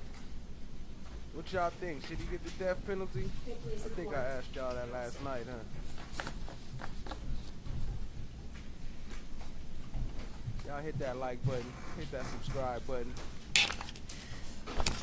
hit the comment section, let me know how y'all feeling. When I spoke to you, I think it was Wednesday morning in opening, I said thank you, and thank you still for your service, and thank you for the work you will do back in that jury room. It is almost time for you to make a very, very difficult decision, and maybe the most difficult of your life. Ronny Walker, pursuant to your verdict, as I said in opening, dies in Florida State Prison. The only decision you have to make is at whose hands? By execution or natural death or other reason while in prison. He never gets out. He is being punished and will be punished for Alexia Alexander's death. You can be assured that. Never will walk the streets as a free man ever again. Now, I want to address first the two aggravating factors that the state has alleged. They have proved unanimously beyond a reasonable doubt. And I'll start off with the prior violent felony. These are things that you can consider, and you heard from the jury instructions that Ms. Fawcett had just read out, mitigating circumstances. They are mitigating circumstances.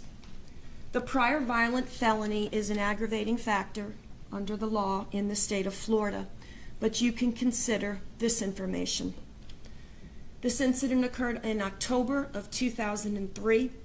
Mr. Walker was 25 years old at the time. This was 22 years ago, and I'm not excusing it. Please remember that.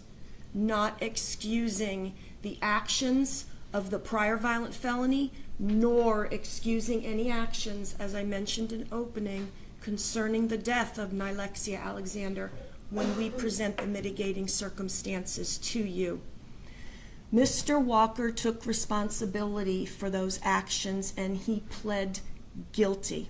You saw that on the judgment and sentence, and the judge told you that.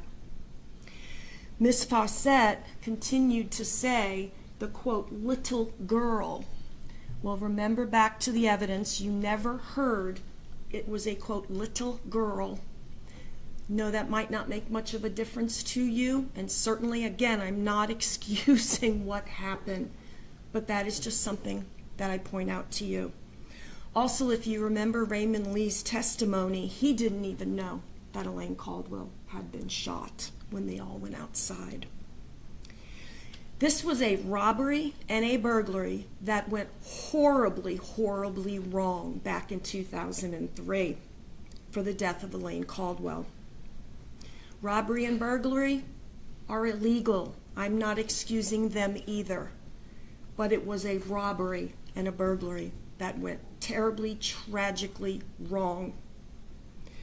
What is very important is Mr. Lee told you that Mr. Walker never pointed the gun at Elaine Caldwell and pulled the trigger. They had a struggle over the gun, and make no mind, I completely agree with Ms. Fawcett. Mr. Walker had no right to be in that home, no right to ask for where's the money, but he did not intentionally go in there and shoot Elaine Caldwell. Raymond Lee told you that, and he was there. They struggled over the gun, which Mr. Lee had every right to do, and it went off. And Mr. Lee told you he even thought it had went off in the ceiling. You can consider that, and that is one of the mitigating circumstances. A struggle for the gun, unintentional. Now I want to direct your attention to the cold, calculated, and premeditated without pretense of moral or legal justification. And real quick, the way he got off from that is because the dude that he got in a fight with, he heard who he was from somebody else. So it was like hearsay type stuff, and that's how he ended up winning the appeal. I have to direct you back to some of the facts and evidence during the first portion of this trial. For that, and I ask you bear with me, Ms. Fawcett has went through what needs to be proven for cold, calculated, and premeditated without pretense of moral or legal justification. And I'm going to go over the instruction again after I have reviewed the facts. But all these facts I'm about to give you, you saw mainly in the video which shows the car turn onto Floribosca, and the testimony of witnesses. So I direct you to the testimony of the witnesses, the neighbors, and that video. And all of those items are in evidence, and you're welcome to look at anything again. And again, nobody is questioning at all your finding that this was premeditated. But this is different. This aggravator is it's a heightened premeditation, much, much different than what you found. And we would submit that aggravator, not premeditation, you have found that, not questioning that, but the heightened nature, cool and calm reflection, that does not fit this case. So that aggravating factor requires more than the state presented. A lot of the argument for that aggravator, which a lot of times we call CCP, a lot of argument is theory, speculation, and conjecture. I want to go over some of the evidence in helping you make the decision if that has been proven, that aggravating factor, beyond a reasonable doubt, unanimously. So every one of you must determine that that has been proved unanimously, beyond a reasonable doubt, to be able to consider it. The same applies for the prior violent felony convictions he pled to. Same applies. You all have to be unanimous that it has been proven beyond a reasonable doubt. All right, well, first off, and I want you guys also to rely on your own memory, but this is some recollection. There was no communication that evening at all between Mr. Walker and Nilexia Alexander of any threats, of any, in fact, there was no communication between them. We know it was Mr. Creed. But either way, there's no communication of a threatening nature. There's no communication of a plan to lure her there so he could kill her. There was no evidence of that. Mr. Creed said that Mr. Walker came by and they went out in Mr. Walker's vehicle. And Mr. Creed said that Mr. Walker was looking to find a girl for Mr. Creed. Mr. Creed told you that. Along the way, Mr. Creed testified to the following, quote, Mr. Walker was looking for the girl. That's it. That's it. Looking for the girl. Not looking for a girl, the girl. Not even sure who that is, but looking for the girl, not to kill her, not to hurt her, not to maim her, not to shoot her, just looking for the girl. That's the evidence you heard. They end up in an apartment complex. You saw the car drive into the complex. It was extremely well lit where Nilexia Alexander was picked up. When Miss Alexander gets in Ronnie Walker's car, again, you saw the parking lot very well lit. All of these factors go to that heightened premeditation that does not exist in this case. Premeditation, yes. Heightened, no. And we'll go through the full instruction. There is no evidence whatsoever that he lured her, or he intended anything bad. You didn't hear any evidence such as that.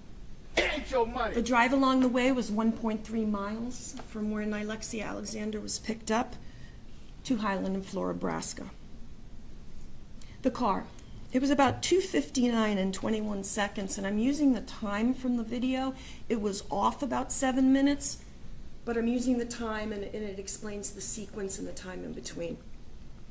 So the vehicle drives down Highland, has its lights on, turns left onto Floribosca with its lights on, and the car goes down. I think Ms. Fawcett even said the car goes down Floribosca, goes out of view a little bit, obviously must make a U-turn, and comes back. Mr. Walker, if he had a heightened premeditation, with substantial reflection for cold and calculated could have stayed at that dead end. Why not stay at that dead end? But he did not. The vehicle, still with its lights on, came in front of the area where there was no home there. It was a vacant lot. It was not ever sitting in the dead end, and it could have been. He then parks the wrong way. Well, that could certainly alert neighbors to something's going on there. It is only after the vehicle stops and parks that the headlights go off. And we're at it right about 3 a.m. It's 47 seconds between that car stopping and then the car going back out. It is those 47 tragic seconds where Alexia Alexander is shot and killed. That's quick. That goes only, please don't mistake me, to the aggravating factor in this case. The lights go back on. When the vehicle comes back on, they flick off for like a minute, and then they go back on again and the car leaves. In the video, remember, the street lights are on. So we're on a street, and if we're planning this heightened premeditation and carefully reflecting on it to kill Alexia Alexander, why do we go to a residential neighborhood with the street lights on it? You saw the street lights in the video. Detective Whelan, the lead detective in this case, specifically told you this was in fact a residential neighborhood. Alan Wallace said the car lights even shined so brightly into his home, it disturbed him while he was studying for the bar exam. And he told you, the car's not stopped at the dead end, it is stopped in the, quote, middle of the street. So all of these things are things to think about when you are applying these facts to this aggravator of this heightened premeditation with substantial reflection and a cold, calculated, prearranged plan. This was not a desolate area. This was not an orange grove somewhere. This is not an area off the interstate. This is not a rural area. It was a residential neighborhood. You saw a map of the area yourselves. I believe it was State Exhibit 36. You could see it was a residential neighborhood with homes all around. Eric Walker told you. Well, while they having blackouts, y'all show some love for Tay Biz. Showing support. Hold on. Let me add you to the list. Y'all show some love for The Tay absence Biz. of evidence Aggravating is not factor evidence. that he intended to kill her, wanted to kill her, was going to kill her, and what he was mad about. None. And again, this is just the heightened premeditation we're talking about. And in fact, I want to go over what Mr. Creed said, Mr. Creed who's in the vehicle and is the witness to this tragic crime. Miss Alexander is in the car. Mr. Walker asks, "Are you having sex?" Miss Alexander says no. Robert Creed testified they were having an argument. That was his testimony. An argument. Not a prearranged, carefully decided, heightened premeditation plan. Ronny got upset. Then Mr. Walker told her to get out of his vehicle because of the argument. The absence of evidence is not the evidence of absence. There we go. There we go. Drop some coins. Go crazy with the coins in the chat. Show Tay Biz some love. Appreciate the support, family. Tay Biz said, "What up, though? Been a hectic day. Been a hectic work day, but glad to see that you're live." Hey, appreciate you, family. Appreciate the support. Y'all show him some love. I'm going to drop his link in the chat. Got some great content over there as well. Appreciate you showing up. Miss Fawcett has said that Ronny Walker told her to get out of the vehicle after she was shot. That is not the testimony. Use your own memory, but specifically it was you having sex, Miss Alexander, no. An argument was ensuing.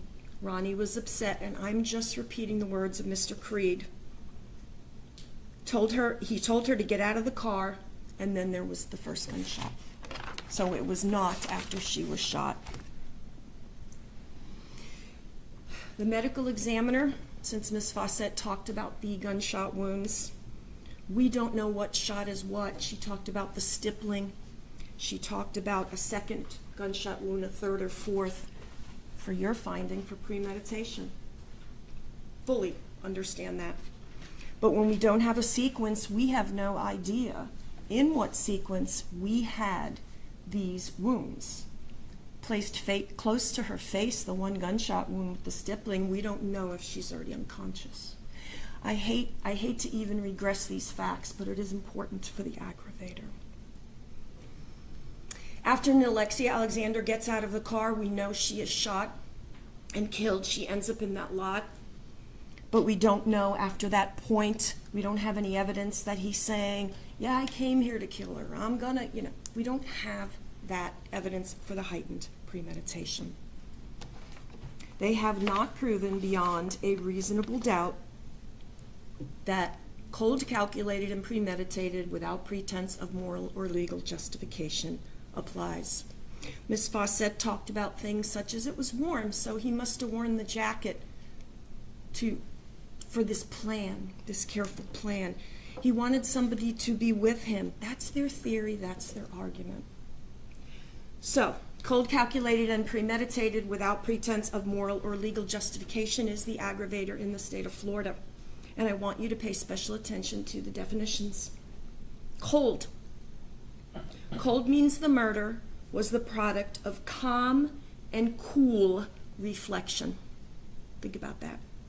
Calculated means having a careful plan. All right. Well, I appreciate you stopping by, Tay Biz, and I appreciate the support, family. Stay up, fam. Plan or prearranged design to commit murder. Think about that.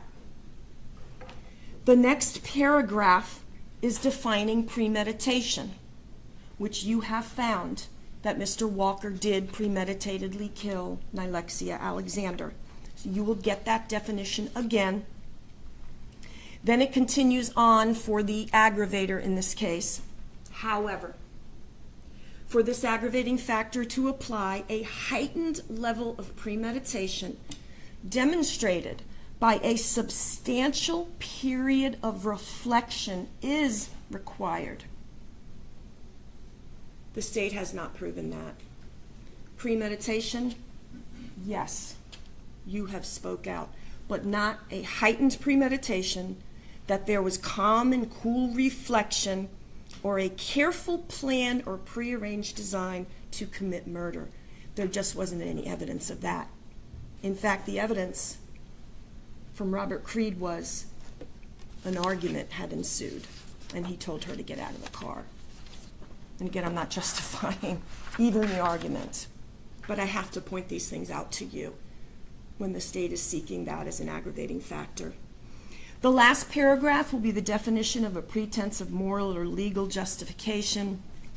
Is any claim of justification or excuse that insufficient to reduce the degree of murder nevertheless rebuts the otherwise cold, calculated, or premeditated nature of the murder. That aggravating factor alleged by the state of Florida has not been proven beyond and to the exclusion of a reasonable doubt. And remember, all of you must find that beyond a reasonable doubt unanimously to even consider it and go to the next step. So, that is the cold, calculated, and premeditated, and we have talked about their other aggravator. We would submit to you that they have not proven cold, calculated, and premeditated without pretense of moral or legal justification. And we ask that you mark on the verdict form no, because again, it has to be unanimous. Let's turn to something very briefly. I just want to remind you, and the judge is going to go ahead and remind when he reads you the instructions in just a little bit. We heard letters. We heard from Ashley Alexander, Alexia's mom, her grandma, and I think it was the principal at the school. I told you an opening statement. Wonderful family. Very compelling. but we talked about this a lot in jury selection. We talked about it, I believe, in opening, and the judge will tell you. They had an absolute right to come into this courtroom and talk about the effect of Nylexia's death on them and the community. But you cannot consider that in any way, shape, or form as an aggravating factor, period. So please, the judge will tell you that. This will be, as we talked about in jury selection, your individual moral decision you are about to make here in a little bit. One of the mitigating circumstances is mercy.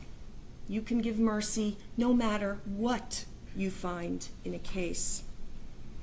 Keep in mind, Mr. Walker is severely punished for what he did to Miss Alexander with life in prison without parole.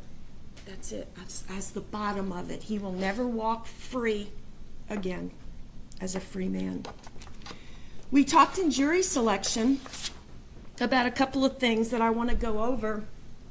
Then I'm going to go through some of the jury instructions with you and the mitigators and then the verdict form. But remember the law in the state of Florida during this phase. The law in the state of Florida never ever requires a death sentence, no matter your finding. Even if you had found 5 aggravators, if the state had 5, and no mitigation is presented, the law never requires you to come back and vote death. Each juror makes an individualized moral decision. You deliberate. Go back there, you'll have the verdict forms, the instructions, talk about it. But you make your own individualized moral decision. Mitigation is any reason to choose life or to not choose the death penalty. This case is not the rarest of them. This case is not death penalty. This isn't a case where the aggravation is the most. You have the most aggravation and you have the least mitigation. But the judge will talk to you about the jury instructions and you'll have that back with you. You each get to decide what's mitigating. You can find something mitigating on your own that we did not even present to you.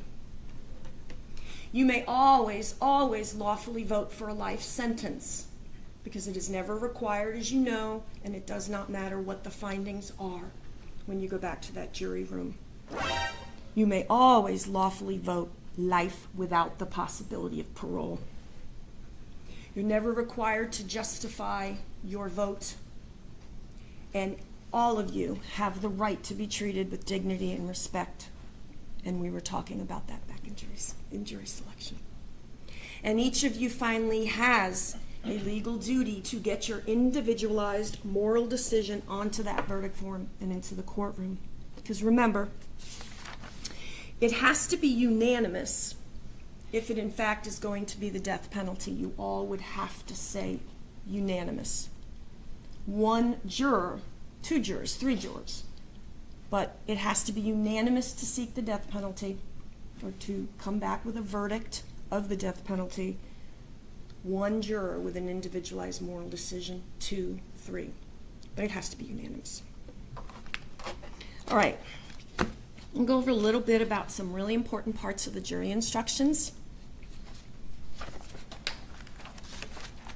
The judge will, in fact, give you an instruction regarding the evidence you heard or the victim impact statements you heard from Nylexia's family, and he will specifically advise you, you must not consider this evidence as an aggravating factor. He will tell you how the state does have the burden of proof to prove the aggravating factor beyond and to the exclusion of all reasonable doubt, and it has to be found unanimously by the entire jury. He will give you the definition again of what reasonable doubt is, as he gave you in the first stage. And he will tell you that the finding of an aggravating factor must be unanimous. all of you must agree that that aggravating factor exists and has been proven beyond and to the exclusion of a reasonable doubt. Now, he will tell you that if at least one aggravating factor was proven beyond a reasonable doubt, one, as Ms. Fawcett said, and we talked about during jury selection, then Mr. Walker would be eligible. So they have to prove at least one aggravating factor unanimously beyond to the exclusion of a reasonable doubt. If you don't find the aggravating factor unanimously beyond a reasonable doubt, you let the court know that. And we're going to go through the steps because there's multiple steps you'll even see on the verdict form. So, if you unanimously find that one or both of the aggravating factors alleged by the state were proven beyond a reasonable doubt, and Mr. Walker is then eligible for the death penalty, then you go to the next step and you have to make the additional findings. The next thing that you look at is going to be the mitigating circumstances.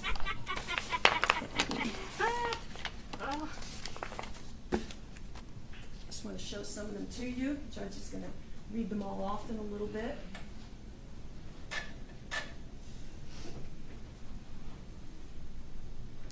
Remember, you can find your own mitigation. Find your own. It does not have to be something that we even presented to you. But the mitigating circumstances, and it says among the ones you may consider. That's why you can come up and think of your own. Ms. Fawcett read each one of them off to you. But it's important. I'm going to try not to read each one, but she did read them all off to you. You will have them, and the judge is going to have to read them off in a few minutes. But we certainly heard about his seizures, and we heard about his trips to the hospital, and we heard why those seizures started from Miss Hamilton. Because of the seizures, we heard about head injury, most importantly a head injury where he fell from a 2-story apartment she described in the projects and hit his head. Those are mitigating circumstances to consider. The seizures most likely started because he was hospitalized with double pneumonia and bronchitis. His mom indicated that he was sick as a child and had to receive treatment and was in and out of hospitals. Ronny Walker never knew his biological father, and the witnesses have said this affected him, and it was consistent with all the witnesses. Ronny Walker was initially raised by his mother, a single parent. No one is up here alleging that Ronny Walker was abused or beat by anybody. Nobody ever said that. But he was abandoned by his father. Emma Hamilton was abandoned by Larry Walker. And those are things you can... What the hell they doing? Playing hide and seek over here? Consider that Emma Hamilton did everything she possibly could, even trying to keep her kids out of the system by giving them to Gloria, and we will get with Gloria in a minute. But he was initially raised by his mother, a single parent who had to do 2 jobs, and a mother who suffered from bipolar disorder and schizophrenia while raising him. Ronny Walker, you heard evidence from everybody. He grew up in the projects, and there was drug dealing and violence. You heard that from Emma Hamilton. You heard that from Davis George. Davis George presented you, that's Ronny Walker's cousin, a compelling story about 2 different worlds. It was a completely different world where Davis George, Ronny Walker's cousin, lived. His children are now successful. He's successful. Ronny Walker always wanted to be over there. In fact, you heard testimony that Ronny wanted to even live over there in the good part of town, on the other side of the tracks, as Davis told you. He wanted to go to school over there, where it was better. And then we heard on the mother's side of Ronny Walker's family, on the other side of the tracks, we heard about several incarcerations and family members imprisoned. Ronny Walker's guardian sold drugs while raising him. Emma Hamilton told you that. Gloria Mason, she testified, and her husband or her significant other were raising Ronnie Walker, as you heard just this morning, starting at about the age of 10, because Emma Hamilton did everything she can to keep those kids out of the system and keep HRS away. And that is now Department of Children and Families. But Gloria and her husband or her significant other were selling drugs from that home. And who was in that home? Ronnie Walker. His brothers, Antoine is now in prison, and Nikisha. After health and rehabilitative services were involved, Ronnie Walker's mother had to give Ronnie Walker and some of his siblings to his sister to raise. You heard Emma Hamilton testify that on occasions Gloria would in fact keep Ronnie from her. Yes, she visited him, but she did tell you there were conflicts, and there were times when Gloria was forbidding Emma Hamilton to even see Ronnie. Ronnie Walker's family, undisputed, you have heard, was torn apart when Ronnie was very young, 10 years of age. We know his sister Paulette, who's number 12, was sent to live with her father, did not return to the family till the age of 10. So that's going to be a little bit earlier, but that's torn apart. At 3 years old, Tangi Johnson was taken from the family by her father. You heard from Tangi, and she told you the story of the Ancestry.com. Ronnie Walker did not get to reunite with Tangi Johnson until he was incarcerated on this case in 22. The whereabouts of his brother, Mr. Stallworth, are unknown, and his brother, Antoine, so they're both Stallworths. Antoine is in prison, you heard. Wrong side of the tracks, as Mr. George told you. And that family was torn apart. And remember the testimony of Tangi Johnson. She had indicated that when she reunited finally with Ronnie, who she went to visit in jail pending this case, he remembered about when they were 3 and 4 years of old. His memory is her in a little yellow dress with a yellow bow. Do you think that she made that up? No. No. His family was torn apart, and there's been no evidence to the contrary. You have the school records. You can see, as we brought out in the evidence, that Ronnie Walker attended multiple schools between 1984 and 1989. His last school was Ballast Point Exceptional Center. The school records in evidence reflect only up to the 6th grade for Ronnie Walker. Remember, I had talked to some witnesses about learning disabilities, stuttering, being slow. Ronnie Walker's Hillsborough County school records verify he was found eligible, placed, and served as severely emotionally disturbed, SED, at the age of 9. And that's right in the school records, which you'll have back there with you. They have been entered into evidence that he was found severely emotionally disturbed. Exceptional student information. At the age of 11, Ronnie Walker was found eligible and placed as profoundly mentally handicapped. And that's also in the school records. Code 2150, and you have the sheet which shows 2150, profoundly mentally handicapped. That's at the age of 11. 11 years old. He's with Gloria at that time. 11 years old, so that's about 13 or so years before the tragic death of Elaine Caldwell. So you'll have all the records, and you can look at those.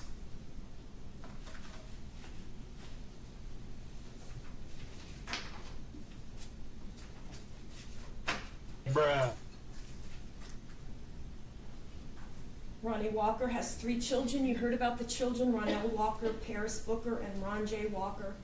You heard about Ronnie Walker's son being murdered by gunfire in 2021, and that is approximately 1 year prior to the tragic death of Nylexia Alexander.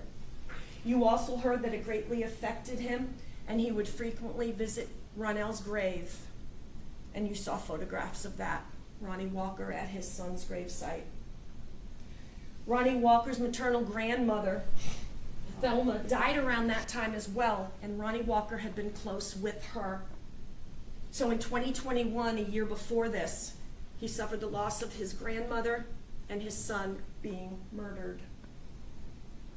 His son, Ronzy Walker, is currently in prison. Again, it's important for the wrong side of the tracks that we've talked about when it came to Ronnie Walker and Davis George. Ronnie is supported by family members, cousins, aunts and uncles, his mother, and you've heard testimony about that. You also heard that he offers support and encouragement to family members. You heard that from Lisa, who has his son, and you heard that testimony as well from Tangi Johnson. They would talk on the phone, and he would give words of encouragement to Tangi's son, and he would give words of encouragement to his son with Yisa. Now, you can consider everything, and the judge is going to give you a definition again of what mitigating circumstances can be. Anything, and it's anything as well from the guilt phase. And you can consider these things as mitigating circumstances. The testimony in the first stage by his employer, if you remember, that he was working at the time, and he was a good worker and did everything asked of him. This is at the car dealership that you heard about. He was cooperative with officers from the Tampa Police Department. You heard that from Detective Whelan and Detective Sackrider, and spoke with them for a lengthy period of time. These are things you can consider. He consented to a search of his vehicle. They get a search warrant, but he consented to the search of the vehicle prior, and then the officers got a search warrant after that.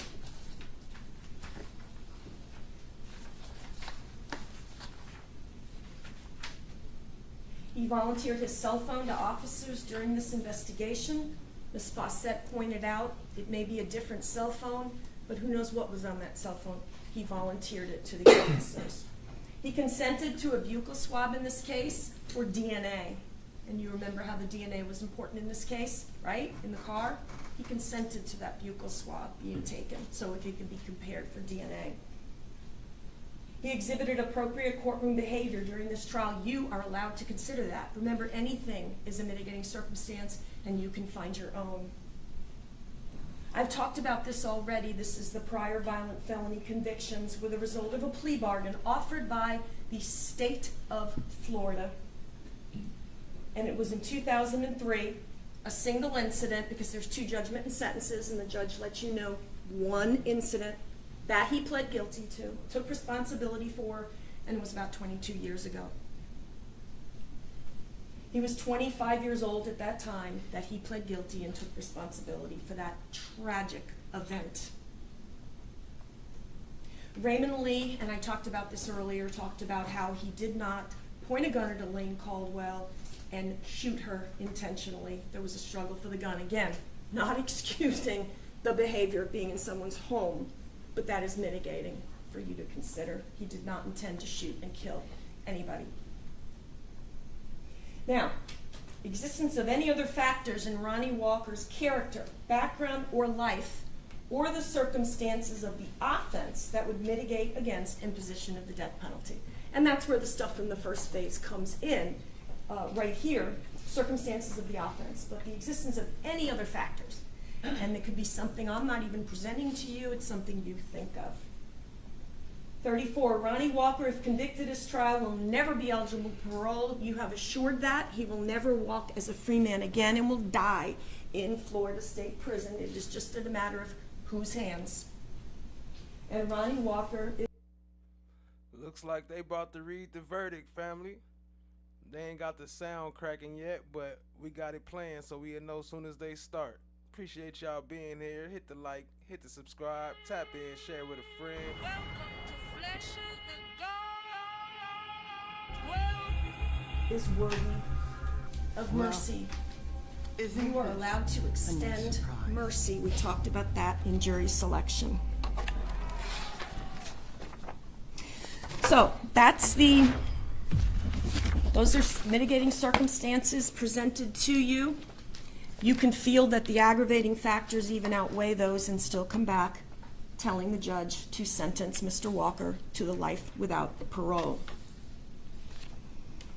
The judge will tell you, and we talked about this again in jury selection, regardless of the results of each individual's juror weighing process, even if you find that the sufficient aggravators outweigh the mitigators, the law neither compels nor requires you to determine the defendant should be sentenced to death.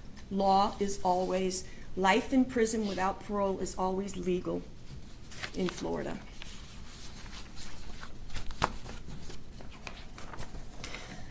So that's our first step. We have looked at the aggravating factors. Are they proved beyond a reasonable doubt?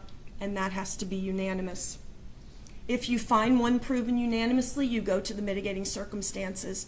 Those do not have to be unanimous. You can find your own. You do not all have to unanimously agree that one exists, unlike the aggravating factors. Please remember again, mitigating circumstances, the testimony, me showing you some things about the prior violent felonies or talking about what I think what we submit negates, cold calculated and premeditated. We're not excusing any behavior by Ronny Walker. Please, please remember that.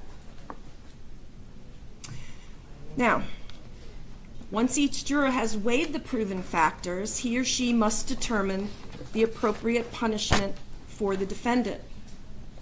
The jury's decision regarding the appropriate sentence must be unanimous if death is to be imposed.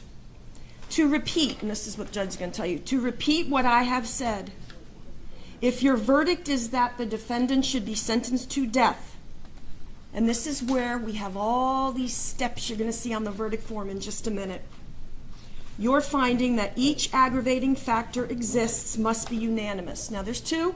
You don't have to find both of them for him to be eligible. But the findings must be unanimous beyond a reasonable doubt. So that's number one. That's the first step. So is he eligible? That's the next step. Then he will tell you, you're finding that the aggravating factors are sufficient to impose death must be unanimous. So now we're at another step that it must be unanimously decided by you that the aggravating factors are sufficient. So we had aggravating factors, eligibility for the death penalty if one is shown beyond a reasonable doubt. Then a finding that aggravating factors must be unanimous. Are they even sufficient to impose death? Is the jury's reached the decision? You're finding that the aggravating factors found to exist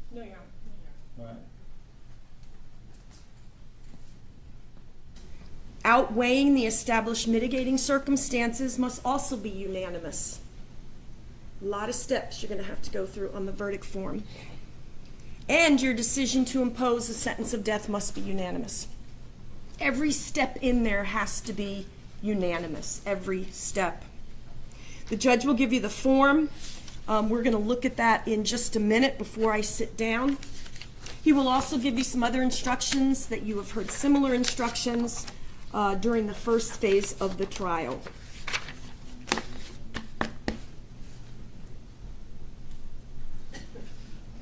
What I want to do now is show you the verdict form. It's the form the judge is going to give you in just a little bit for you to make your individual moral decision. Sweetie! Sweetie!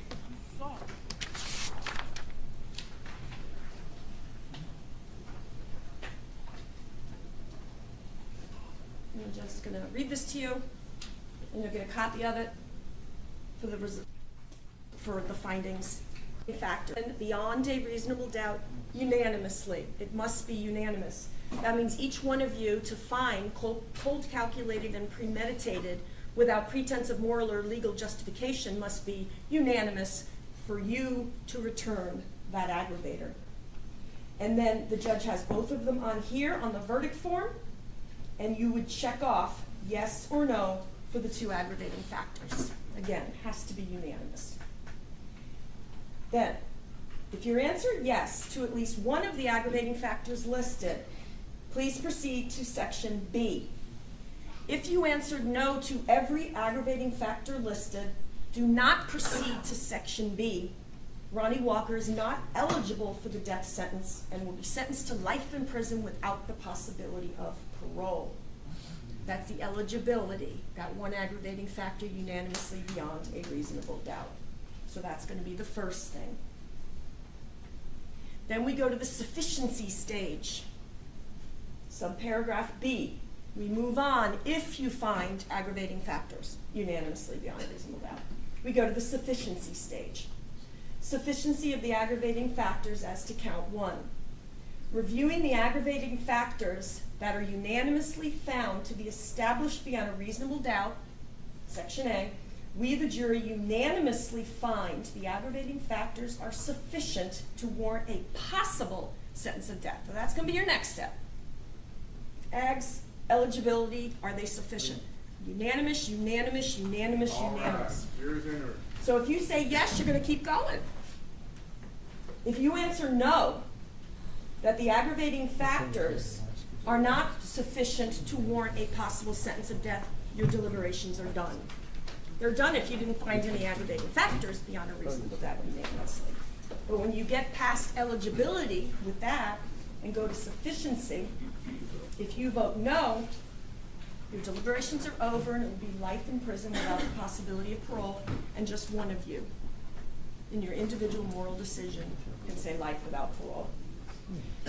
If you're continuing on because you have found the aggravating factors sufficient to warrant a possible sentence of death, then you're going to go and look at the mitigating circumstances. And the judge has told you in the instructions they do not need to be used. Sneaking up on that. So I understand you all have reached a verdict. Yes, sir. And if the foreperson could hand that to our bailiff.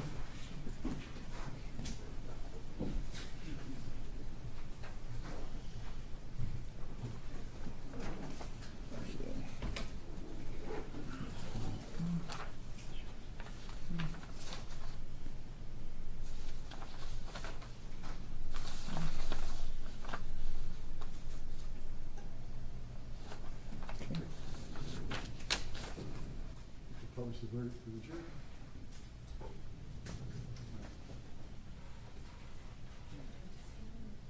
State of Florida versus Ronny Walker, case number 22CF009001. We, the jury, find as follows as to Ronny Walker in this case. Aggravating factors as to count 1. We, the jury, unanimously find that the state has established beyond a reasonable doubt the existence of the aggravating factor that Ronny Walker was previously convicted of a felony involving the use or threat of violence to another person. Yes.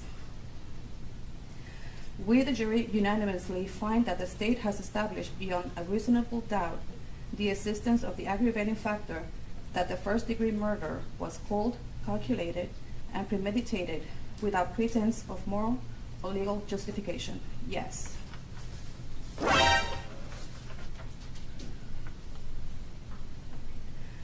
Sufficiency of the aggravating factors as to count 1. Reviewing the aggravating factors that we unanimously found to be established beyond a reasonable doubt, Section A, we, the jury, unanimously find that the aggravating factors are sufficient to warrant a possible sentence of death. Yes. Mitigating circumstances. One or more individual jurors find that one or more mitigating circumstances was established by the greater weight of the evidence. Yes. Eligibility for the death penalty for count 1. We, the jury, unanimously find that the aggravating factors that were proven beyond a reasonable doubt, Section A, outweigh the mitigating circumstances established, Section C, above, as to count 1. Yes. Jury verdict as to death penalty. Having unanimously found that at least one aggravating factor has been established beyond a reasonable doubt, Section A, that the aggravating factors are sufficient to warrant a sentence of death, Section B. and the aggravating factors outweigh the mitigating circumstances, Section D. We, the jury, unanimously find that Ronny Walker should be sentenced to death. No. If your vote to impose death is less than unanimous, the trial court shall impose a sentence of life without the possibility of parole. Dated this 27th day of June, 2025, in Hillsborough County, Florida. You may be seated. Anything else? The attorneys could approach for a minute.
All right, ladies and gentlemen, I wish to thank you for your time and consideration of this case. I also wish to advise you of some very special privileges that are enjoyed by jurors. No juror can ever be required to talk about the discussions that occurred in the jury room, except by court order. For many centuries, our society has relied upon juries for consideration of some very difficult cases, this being an example of one of the most difficult. We have recognized for hundreds of years that a jury's deliberations, discussions, and votes should remain their private affairs so long as they shall wish it. Therefore, the law gives you the unique privilege not to speak about the jury's work. Although you are at liberty to speak with anyone about your deliberations, you are also at liberty to refuse to speak to anyone if you wish. A request to discuss either your verdict or your deliberations may come from those who are simply curious, from those who might seek to find fault with you, from the media, from the attorneys, or elsewhere. It will be up to you to decide whether you wish to preserve your privacy as a juror.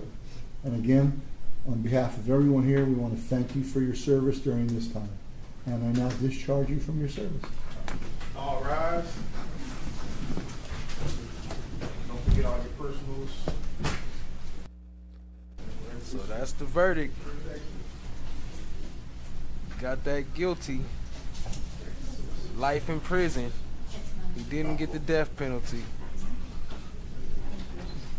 I'll leave it running in case they say some more. But we'll finish this one up. Unanimous.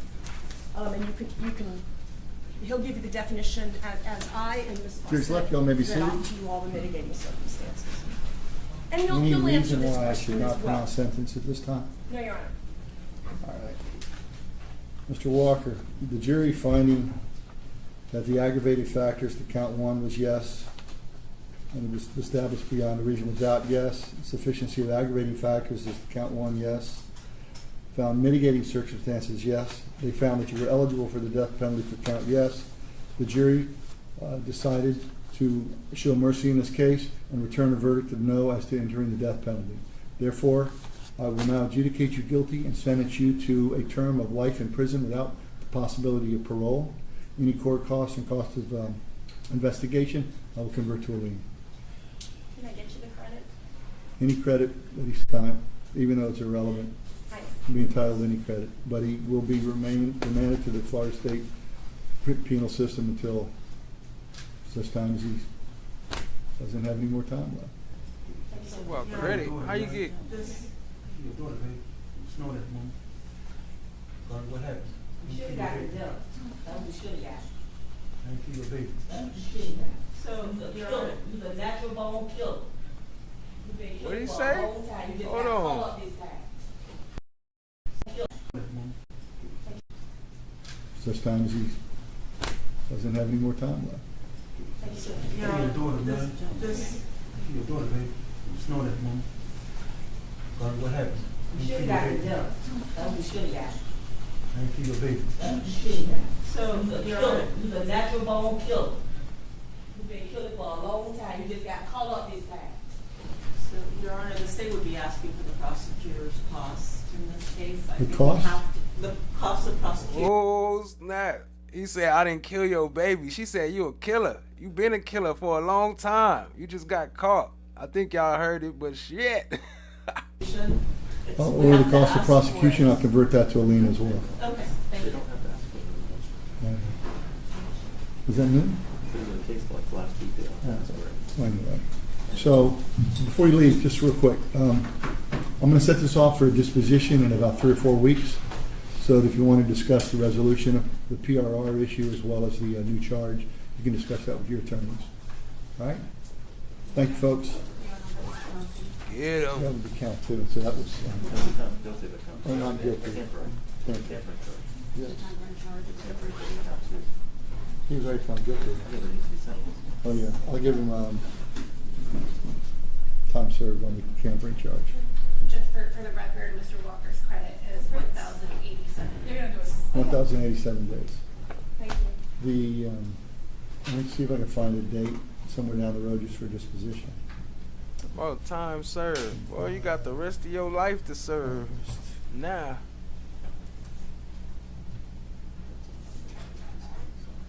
Let's see. We'll do it. August 18th at 8:30. Drop a bomb for August that 18th at 8:30 for disposition. And if we don't resolve it, we'll set it for a trial date at that point. Thank you, Your Honor. You want me to spend full days? What's that? Can I spend full days? Okay.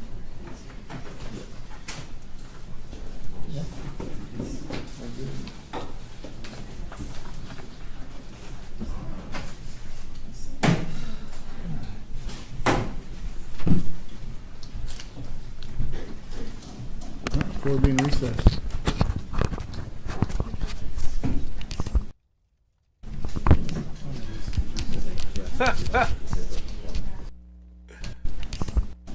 We're being recessed.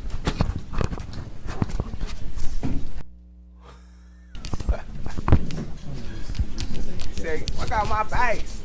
Look at nigga name treated when I tell her to get up my face.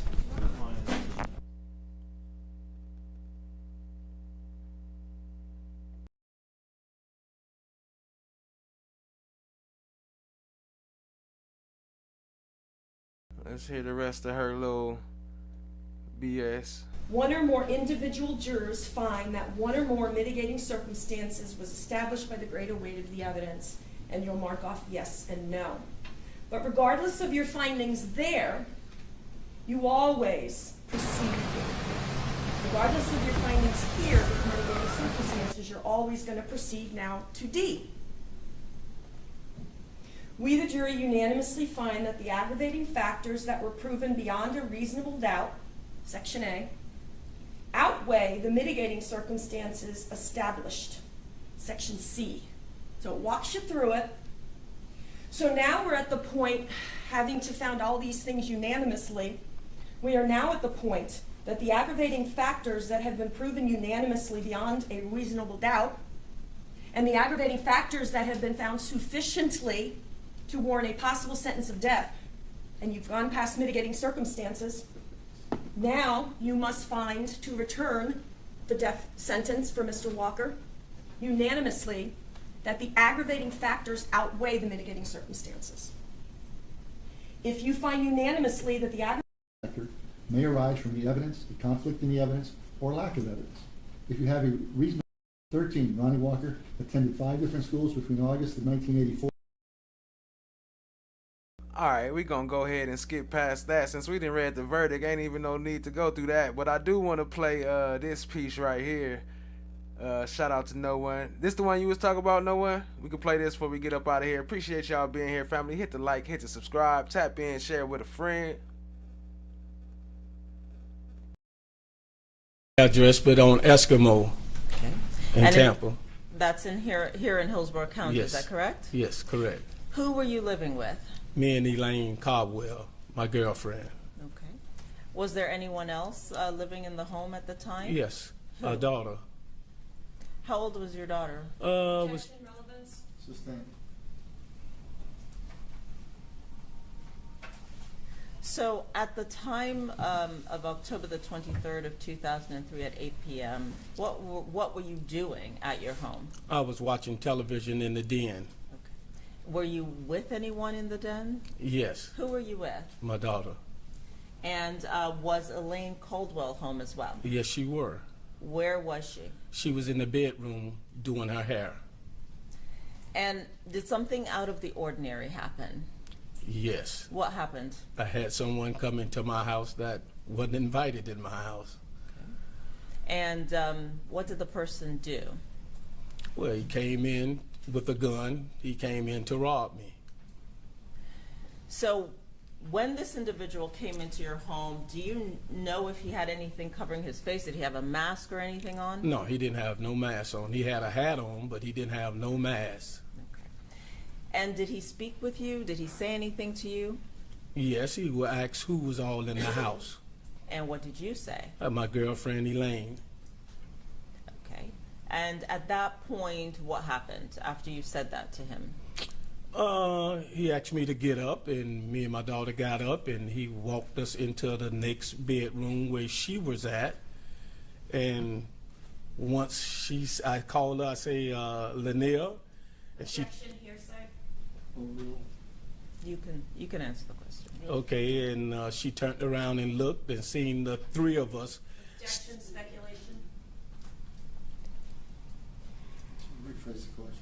What happened after you entered the room, the bedroom with Elaine Caldwell?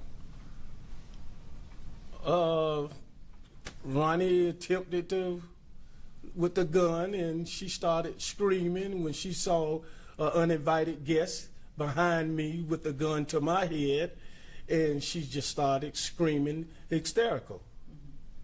And then what happened after that?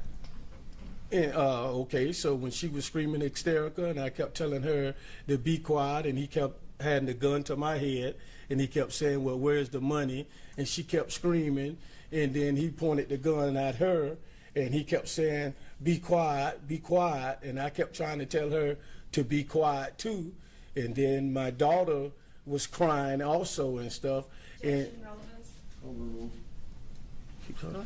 And my daughter kept screaming, and she was crying and stuff too. And then Ronnie had pointed the gun, and he told her that he wasn't gonna hurt her, and he kissed her on the forehead and said, I'm not gonna hurt you and stuff. So he pointed the gun back at Elaine because she kept screaming and stuff. So what I did was I reached for the gun, and we went to tussling with the gun and stuff like that, and the gun went off. I thought that it shot up in the ceiling, but it hit her in the head. Okay. Did you see Elaine Caldwell get hit in the head or get shot? Yes. And then how did she react after she got shot? Well, she fell. Okay. What did the defendant do after that? We all, 3 of us, we all freaked out, you know what I'm saying, that the gun went off in the bedroom and seen her fall and stuff, and he kept saying where the money was, and then my daughter said, it's out there in the car, it's in the trunk, out there in the car and stuff. So he was leading us out, going out the front door and stuff, and once we did get out the front door, I pushed my daughter and I told her to run and stuff, and Ronnie ran down one way, and I ran across the street trying to get help. At some point, did you give Ronnie Walker money? Yes. Okay, how much did you give him? Probably about $500 I had in my back pocket. At what point did you give him this money? Is it before you went into the bedroom with Elaine Caldwell or after? I can't quite remember, but I think he probably took it before we went in the bedroom with Lanier. So after Mr. And do you see that person who was in your home and shot Elaine Caldwell in the courtroom today? Of course I do. Can you please identify him by an article of clothing? Yes, right there with the gray suit on with the sunglasses or whatever shades on. Sent to the table right there. You want to make the record reflect that the witness has identified the defendant? Yes, it will. Okay. And so, do you know which one happened first in time? Do you remember whether when he entered the home and he asked you for money, whether he ultimately got that money from you before you went into the bedroom? On a scale from 1 to 10, I give it an 8 that he took it. I gave him the money before we went into the bedroom. Okay. And do you remember Mr. Ronnie Walker still asking for more money? Oh, of course. Okay. So tell us what happened at that point. When we was in the bedroom. After you gave him the $500, was there a time that he asked for more money? Yes, when we walked into the bedroom. See, he took the money from me while we was in the den. Okay. As we was walking to the room where Elaine was doing her hair at, right? That's when he kept asking for more money. Okay. All right. And after Elaine Caldwell was shot, did he continue to ask for more money? No. Did he take you outside for more money? Right. Yeah, we walked back outside because my daughter had said that it's in the... Goes to, okay. You can answer the question. She said that it was in the trunk of the car. She was saying that to get him out of the house.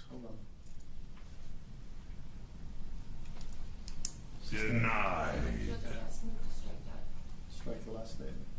Did you walk out of the house with Ronnie Walker and your daughter? Yes. Answer, Judge. Sustained. Under what circumstances did you walk out the house, out of your home, after Elaine? Answer, Judge. May we approach? I'll overrule that, Judge.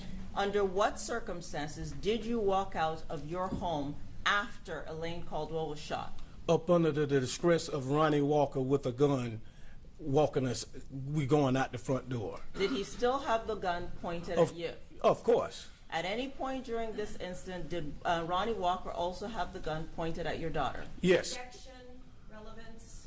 Sustained. It goes to the aggravator, Your Honor. I'll sustain the objection. Okay. At any point in time, did Ronnie Walker have the gun specifically pointed at Elaine Caldwell? Yes. Judge, I would ask for an answer concerning the daughter and tell the jury to disregard. May we approach, Your Honor? No, I'll strike it. Did you ever give Ronnie Walker permission to enter your home? No, I didn't. Did you know Ronnie Walker before this day, October the 23rd of 2003? No.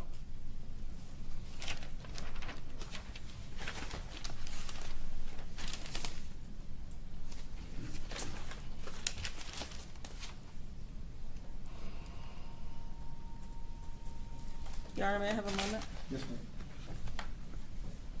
I have no further questions. Cross.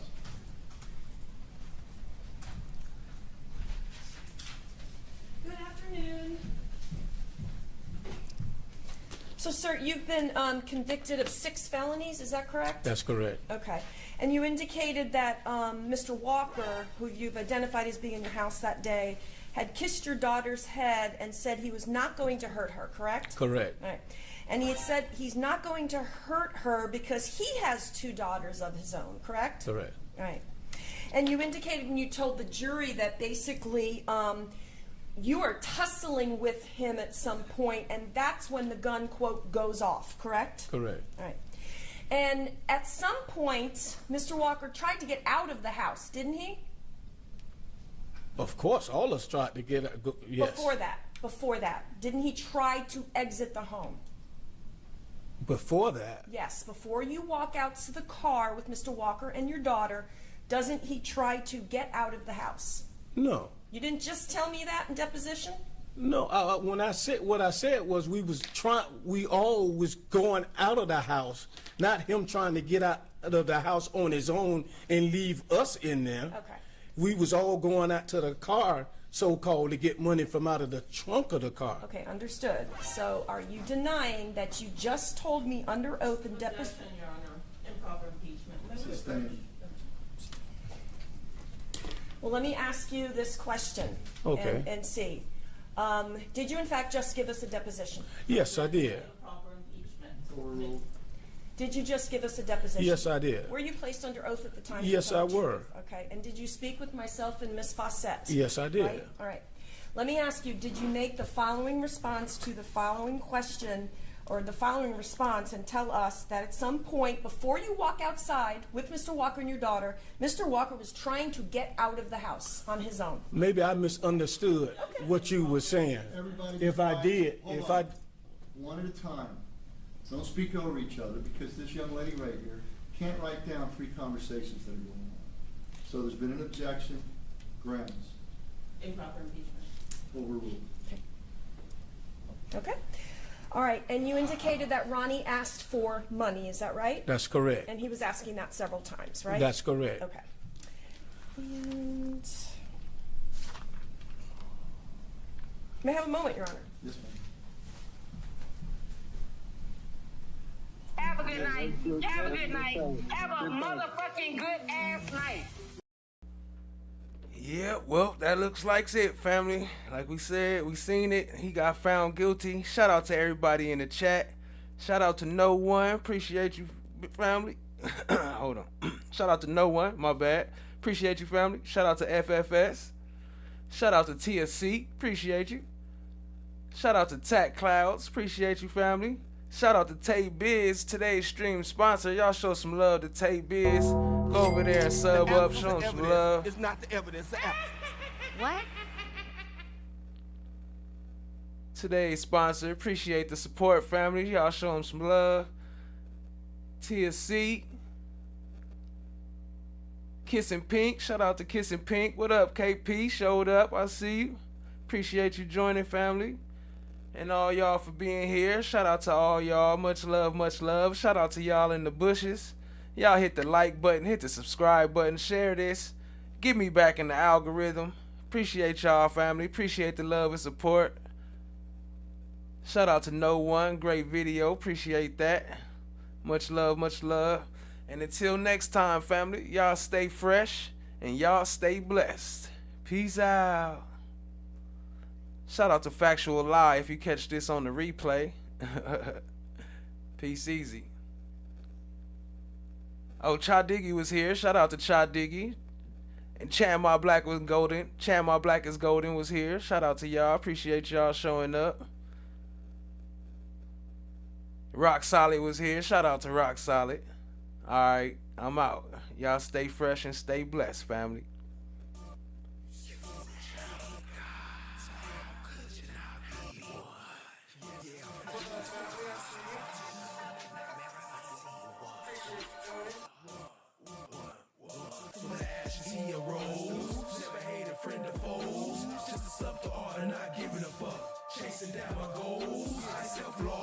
Go sub up to Rock Solid TV.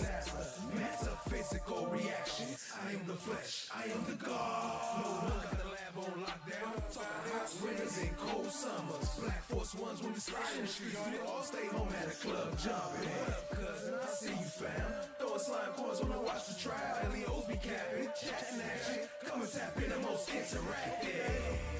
I am the flesh.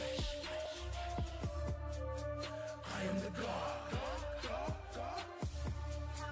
I am the flesh. I am the God. God bless scared to be rapped in. If you like us, gon' get the lights up. You can sub, you can share, tell them pack in. From the left, right, front to the passenger side. It's right here, the premiere. How you know? Cause them boys broadcast to the live. Wanna talk about it, hit the link right here. Slide coins up, got 100 bands. Mars eyes, watch how the check. And the band made love to a bobblehead. 2 bands do a dance like check. I'ma keep going till I'm motherfucking tired. You what? I'm motherfucking tired. Slide brothers out, could we rain down game like what you mean? Just watch the rise. Watch the rise. Watch the rise. I am the flesh. I am the God. I am the flesh. I am the God.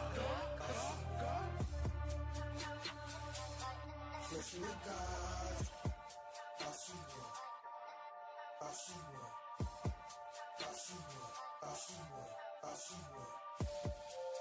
I am the flesh. I am the God. I am the flesh. I am the God.